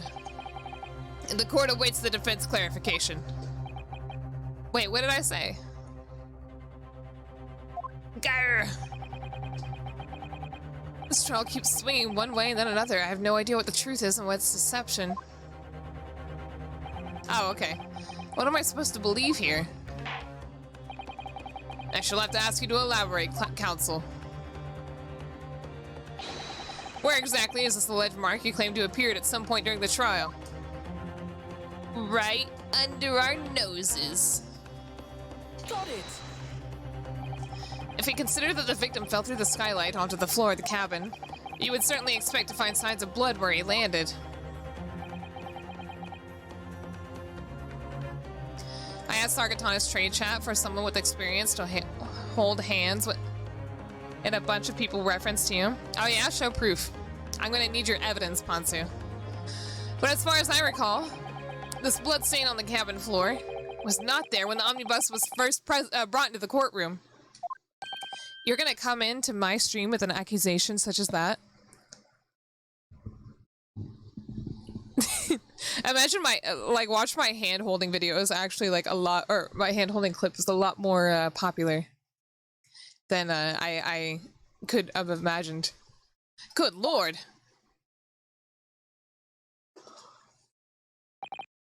But I'm gonna have to see your evidence to follow your claims here, Ponsu. You can't sit here and accuse me of not being say-so without the facts! Cookie time.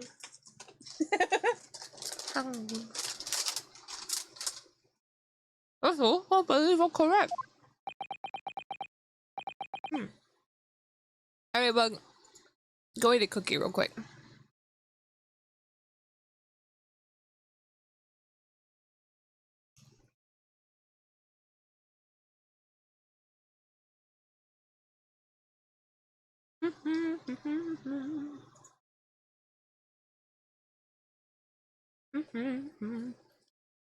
You don't have a cookie? Well, that's disappointing.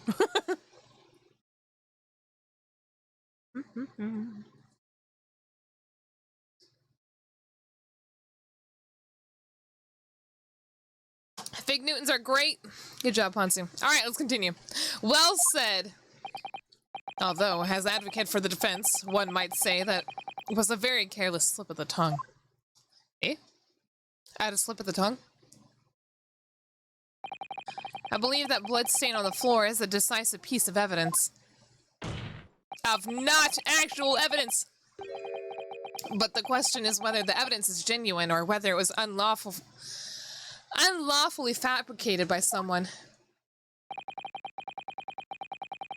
Ponsu just said absolutely nothing in response to the hand-holding evidence. Hold on.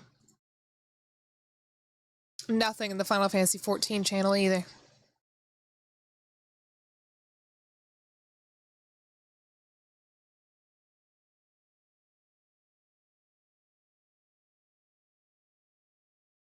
Sorry, apparently mods were talking. I feel compelled to admit that there's at least a possibility that the evidence is fake. I mean, yeah, because it wasn't there when I looked before, so yeah, definitely. Okay, I can't wait to see the fake evidence that Ponsu provides me. Ah! This trial is over. Oh? Mr. McGilded? I've done everything I possibly can to cooperate with the court, but 'tis all over now. But you're the defendant. It is over, I tell you! Oh god, he's fucking pissed. Memory, recollection, what people think they saw. 'Tis all nonsense. Facts are what counts, and the fact is that bloodstain is there now! Oh, well. And over the course of this desperate trial, long and extremely drawn out as it has been. Yes, you can. My face broke again.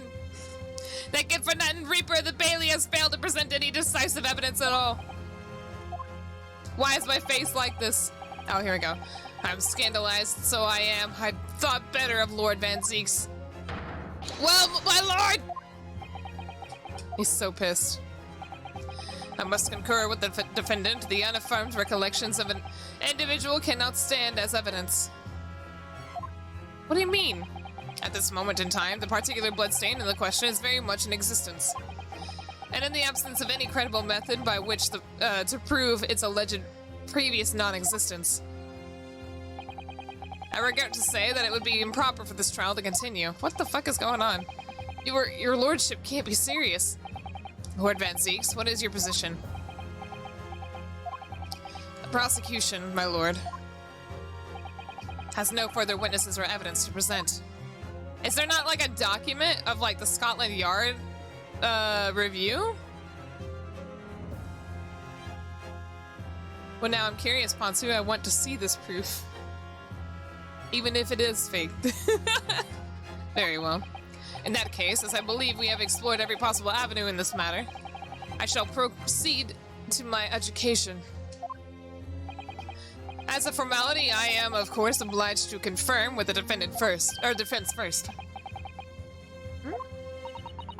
As things stand at the moment, it would seem that Mr. McGilded will be found not guilty. Yes. Which would mean we've won. Is that really the right outcome here? Is it really alright for the trial to come to an end now with all these unexplained inconsistencies? Counsel for the defense, your closing statement, please.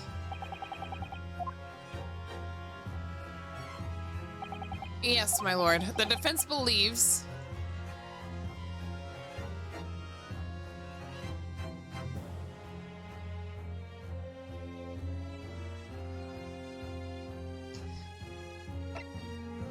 It doesn't have the thing up.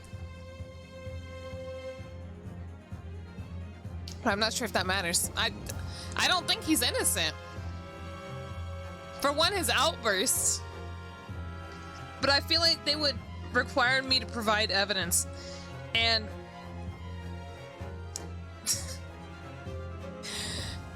I swear to God, if the evidence is the knife.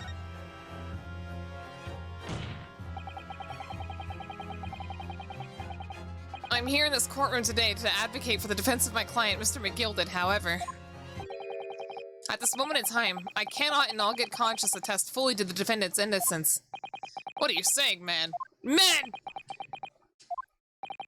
Without any question, there is no conclusive evidence to prove that the defendant is guilty.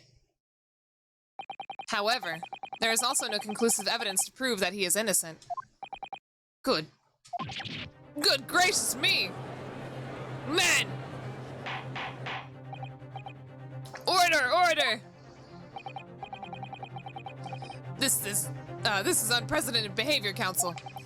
A defense lawyer calling the accused innocent into question. Are you of sound mind? Wahahaha! Oh, 'twas a grand decision to appoint you as my lawyer, so it was a grand decision. He's okay? He's not angry at me right now? What? I must say, I didn't expect quite such an exciting spectacle at the end there, but still. Here, have this for your troubles. I was literally thinking about when he was doing this when we first met, and he just flung one at my face. Your job here is done, fella, and some fine work you've done, so you have. Well, what do you mean? 'Tis just as the right honorable gentleman so succulently put it afore. The trial can't go on anymore. And your closing statement there was, how did he put it now? Nothing more than a formality. Feel the power of the 3DS. Didn't you say that before? Oh. Wah ha ha ha! This man is guilty. I really don't know what to make of all this. Was the evidence we've seen genuine, or was it fake? His lordship would be fuming. Any unsightly rubbish should be disposed of promptly, as I said. Those stinking rich are always guilty of something. You mark my words. I feel terribly ashamed that I ever doubted that lovely man who gave us the lovely park. You say this every time they throw something at your face. Now that proceedings have unfolded in this way, I am compelled to declare a premature end to this trial. Whoops! My bad. Furthermore, the court must accept the defendant's plea. I thank you kindly, my lord. I hereby pronounce the verdict of this court. Objection. But we still haven't determined if the bloodstain on the omnibus is genuine or not. We don't know if these witnesses are telling the truth or a pack of lies. We have no idea about the truth. I just objected the judge, Lord Van Zeeks. My lord, the case made by the prosecution was flawed, plain and simple. If indeed the omnibus presented as evidence was tampered with, the prosecution is at fault for allowing such a disgraceful perversion of justice to take place. My sincerest apologies, my lord. Objection. But wait! When we were evacuated from the courtroom, Lord Van Zeeks ordered the evidence to be secured. I'm afraid the prosecution cannot shun responsibility in this matter. That's so unfair! The culpability of the defendant has not, at the present time, been established by this court. Consequently, the jury will not be required to proffer judgment. What? Well, Lord Van Zeeks, it has been a pleasure, so it has. And as for you, my dear fella, I couldn't have asked for a better defense.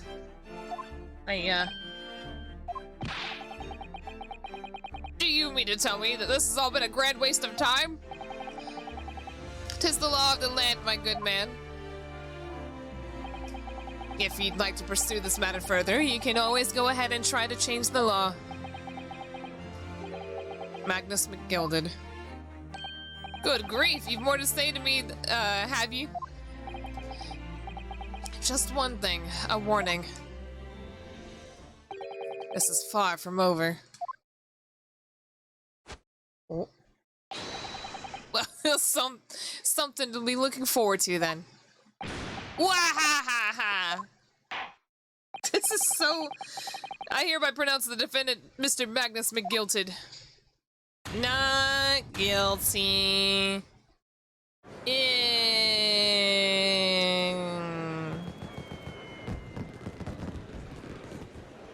This ain't right. It's not right.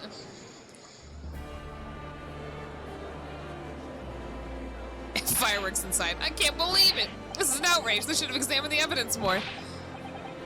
The man's been cleared, he said. Oh my god, I'm out of water already.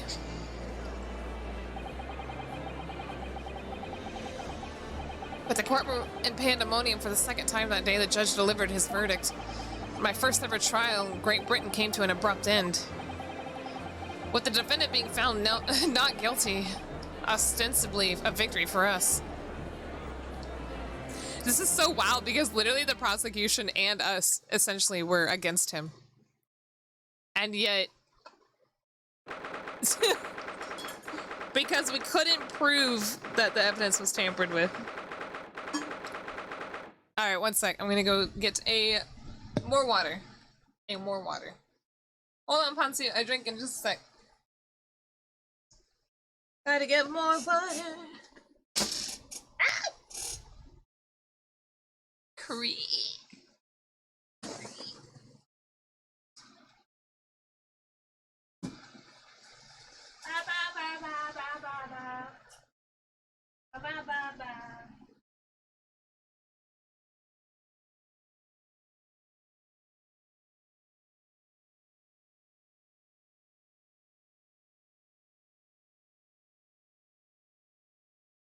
Hey, can you hear me?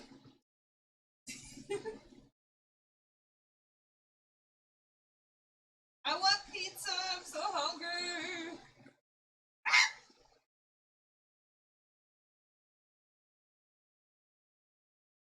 I put too much water in my bottle. It overflowed. Uh-oh.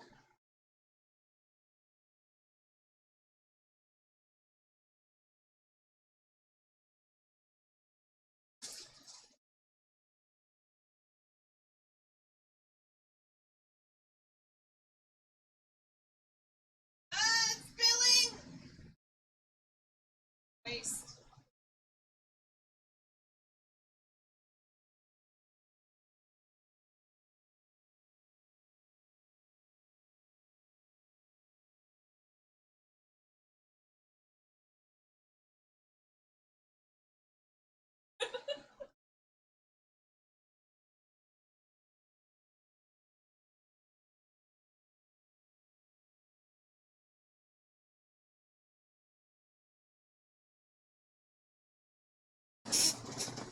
I spilled it.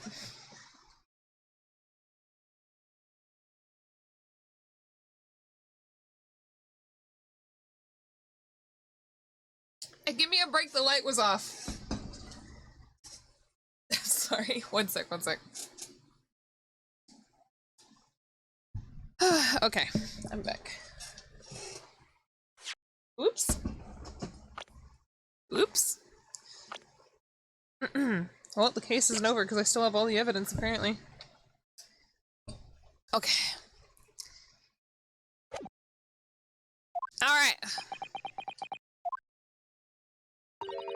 That certainly was a long trial. Ugh. Could y'all hear me? I was yelling. Ba ba ba ba ba ba. The prosecutor's lacking in this game. Where's Edgeworth and his power to make evidence in thin air? Attempt to say the alphabet backwards. Z, Y, X, W, V, U, Q, R, P, T,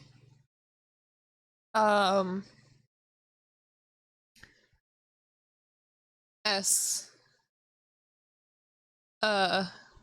no, I just said T.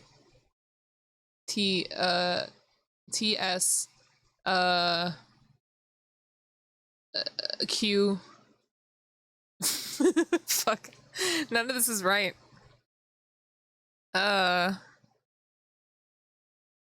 You have 10% of the population? I have it? Holy crap! 10% of the population is within my grasp.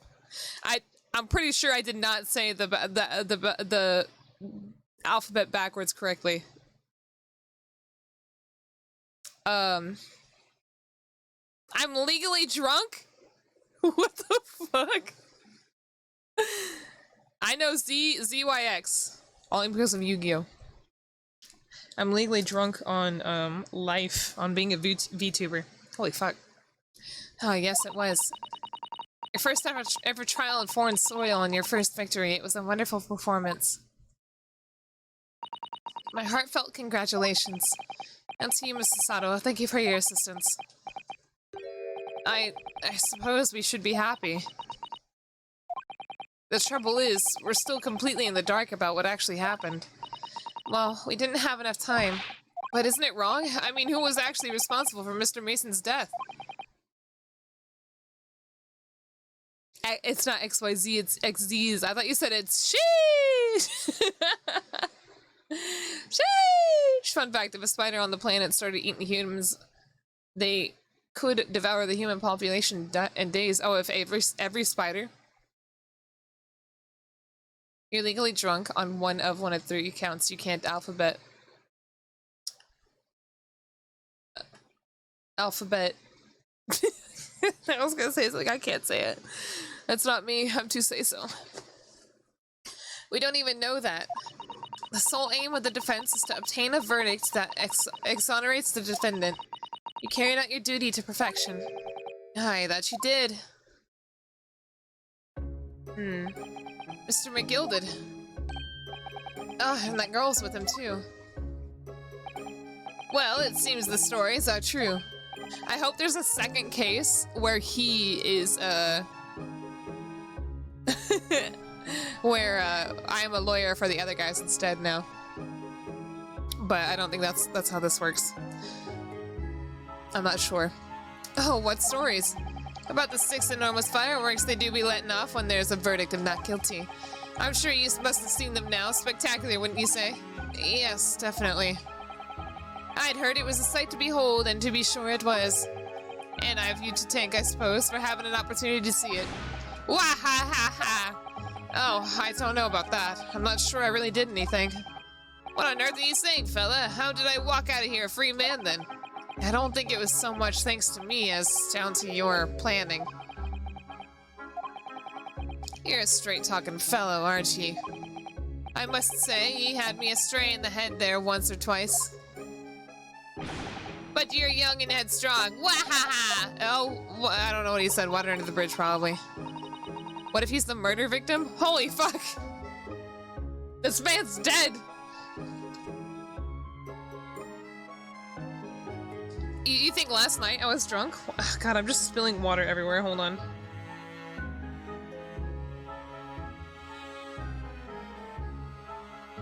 Where's all this water coming from?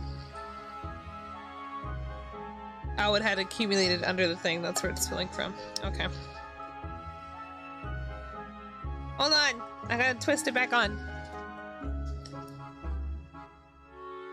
Bridge over troubled waters. Is that a saying, Pinata? Ah, I make a mess. Too much water.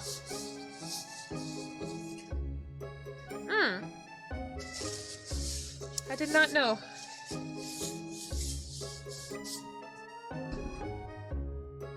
I didn't know. Congratulations, Mr. McGilded, on having your name cleared. But nothing's resolved. Whose knife is this? There's only one thing that matters to me. Oh? Aye. They've all seen that I didn't do that odious and obstinate deed. 'Tis grand, is it not? I suppose it is. Now the fine fellows of Scotland Yard can take matters into their own hands and sort out any wee details. Jojo. They'll see if for what it is, they'll get to the truth.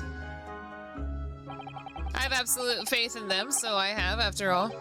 I do be providing a good number of their wages with all the taxes I pay. Okay.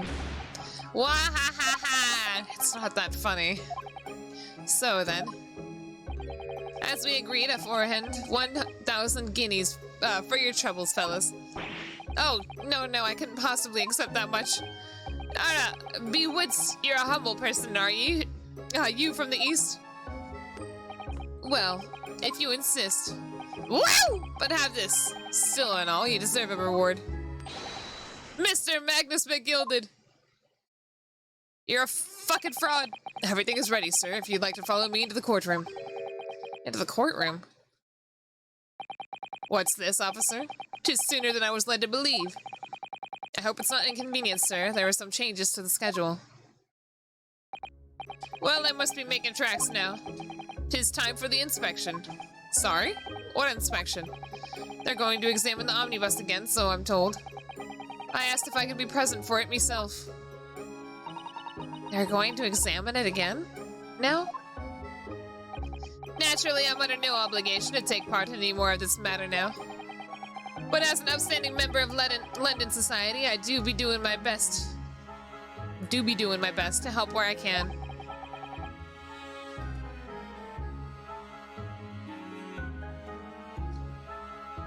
Honestly, we were all experiencing delirium. Yeah, I don't drink. I was literally only drinking water. He said duty. So then, fare thee well. It was an absolute pleasure meeting you. It's really ironic.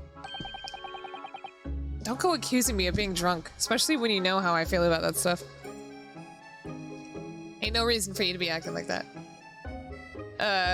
I hope you have a whale of a time while you're studying here in Great Britain. Ba ba ba ba. And there he goes, a free man. Or does he? Oh, I forgot she was here too.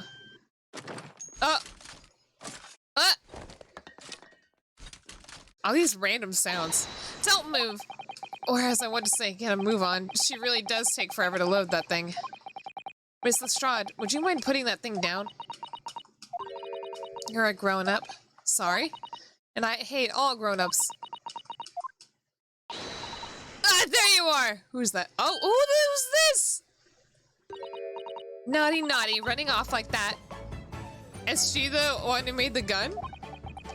Is this some kind of picnic? Who's this little girl now? And I'm taking that with you as well. I was looking forward to the trial run of my experimental smoke grenade launcher. Oh my god. Oh, do you want to play? You won't beat me. Yo, this is a courthouse. Excuse me, but who are you? Oh, good day to you. I'm, well, the inventor, I suppose, of that machine. Her design is super cute. The inventor? Adventure.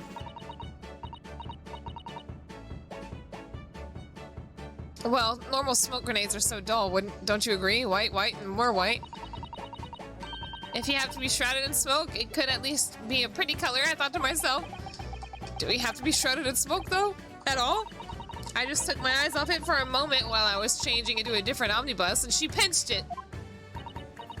Luckily, I fitted it with the telegraphic beacon. What's it? What? I have no idea what this girl is talking about. Anyway, you're coming with me now, back to my laboratory. What for? To apologize. I can't read. Correction, Hana, it's a kangaroo court. You're absolutely right. To apologize, of course, silly, to my technician. What? You mean say sorry? You must say sorry for what you've done, when you've done something wrong. Surely an adult has told you that before. An adult? I don't listen to no adults. Now die for that. Come along then, follow me. Fine, have it your way. Oh good, you see I knew you'd want to do the right thing in the end. I'm fairly sure that what she wants is not to get shot by that massive gun of yours. Why are there so many cute girls in this game? In my cute strike girl zone. She's 15. Anyway. We'll be leaving now then. Bye-bye. I'm so sorry for all the fuss. Shepard's getting embarrassed. Gina's 17? I thought they literally said she was 15 earlier.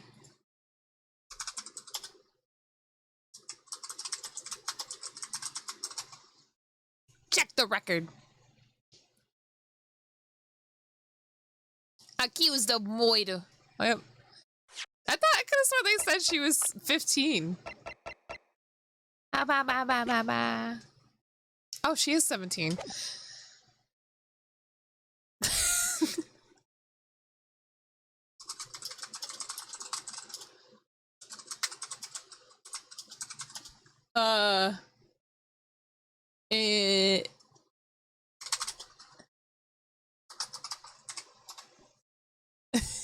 Hold on.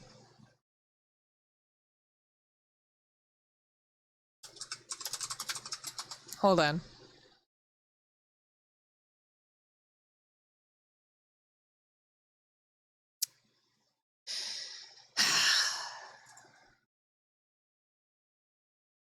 It's legal. It's legal. In the UK.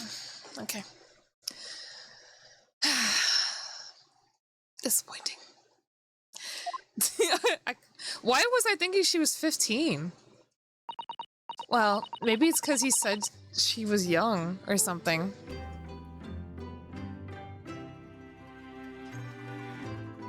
I don't know, he called her an urchin. No, let's not talk like this. Let's not. Not in my chat! Not on my watch! Not on my watch! Anyway, she's really cute. Yeah, man, they couldn't stop. He said duty. Well, do you think that perhaps we ought to be on our way too? Yes, you're right. But where to? Oh, we haven't had time to find a place to stay. No sooner had we arrived in London than we had to rush here. All our traveling cases are still with the bailiff. I was originally planning to spend the day in search of lodgings, but at this late hour of the day, I'm afraid we may be out of luck. Don't worry, though. I have a plan. If the worst comes to the worst, I've heard of a lovely park where we could spend the night. Please tell me you're not thinking of McGilded Park. I know I may be a little chilly at this time of the year, but our youthfulness will see us through. I'm not so sure about that. Maybe... there might not have been an intention to localize it. There's always something about, like, culture shock. So maybe the history, along with the fact that the character is predominantly, like, you know, Japanese. And not only Japanese, but Japanese from the 19th century. Or 20th century or whatever. No, 19th century. So maybe that could have been the thing. And then it probably wasn't until, like, you know, outcry of fans saying bring it. That's the same thing with that's how it was with Cyber Sleuth. Basically. Though I don't think it had anything to do with worries about culture shock. I'm pretty sure it just had to do with the fact that fucking Bandai Namco literally did not care about Digimon up until recently. Maybe? I'm not sure. I don't know. Oh? What's the article say, Pinata? I think a midwinter London... Midwestern. Oh, you'll post that in Discord? Okay, I'll check it out later.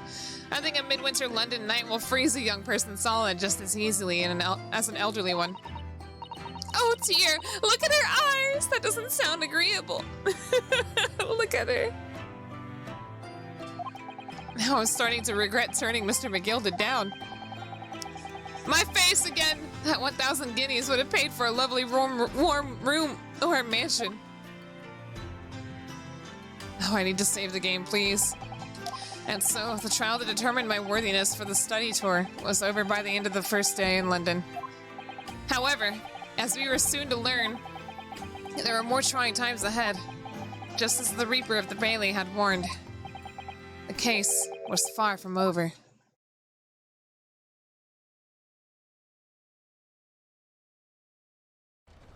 Oh? What's going on?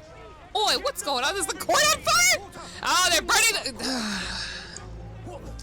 How did this happen? Who thought it would have been a good idea to let this stupid, sketchy guy... No one was supposed to be allowed in here before we started investigating. Is he paying off to... Oh, what the fuck is going on? Open it! No. Oh, good God. Open it! There's someone in there. Oh. Oh, this can't be. Look at him. It's like he knew. He's like, fucking knew this shit would happen. My face broke again. End. It's game over. I fucking lost. Alright, with this, I know we usually would go on a little bit longer depending on time, but my throat actually still really hurts from yesterday. And just now I was it's starting to feel like it's closing up on me, which is really it's not good. So I'm gonna take this extra time in the evening to go make me some spagooter. And we can go do a raid. Yes. It's surprising. I don't think I really did a lot yesterday compared to, you know, any of my longer streams before. Perhaps, perhaps it all just comes down to how I speak specifically. Maybe I just need to tone it down a little bit, not yell so much. All right, let's go raid Giga. Let us go raid Giga. I was gonna say the Songbirds, but I kind of just want to give Giga some support because I love Giga. By the way, if y'all missed her birthday stream, maybe the tension of that 1 hour boss fight, probably. If y'all missed her her birthday stream when we played Pico Park together, you should check out that VOD because it is absolutely hilarious. I love it so much. I want to play it some more. Okay, well, thank you, everybody, for coming. It was cool. We finally finished, I guess, the third case, even though it's definitely not right. And tomorrow we will be live. Tomorrow? What the fuck? Tomorrow's Saturday? Is tomorrow Saturday? Wow. Anyway, tomorrow we will be live and I'll be starting Tales of the Abyss, which we did play before in a test run to see if my PS2 would stream, and it did. So Tales of the Abyss tomorrow at 4 p.m. CST. And I hope I will see most of you there, if anything. I hope actually I'll see all of you there. That's always the want. All right, let's go say hi to Giga, and I'll see you all tomorrow. Bye-bye!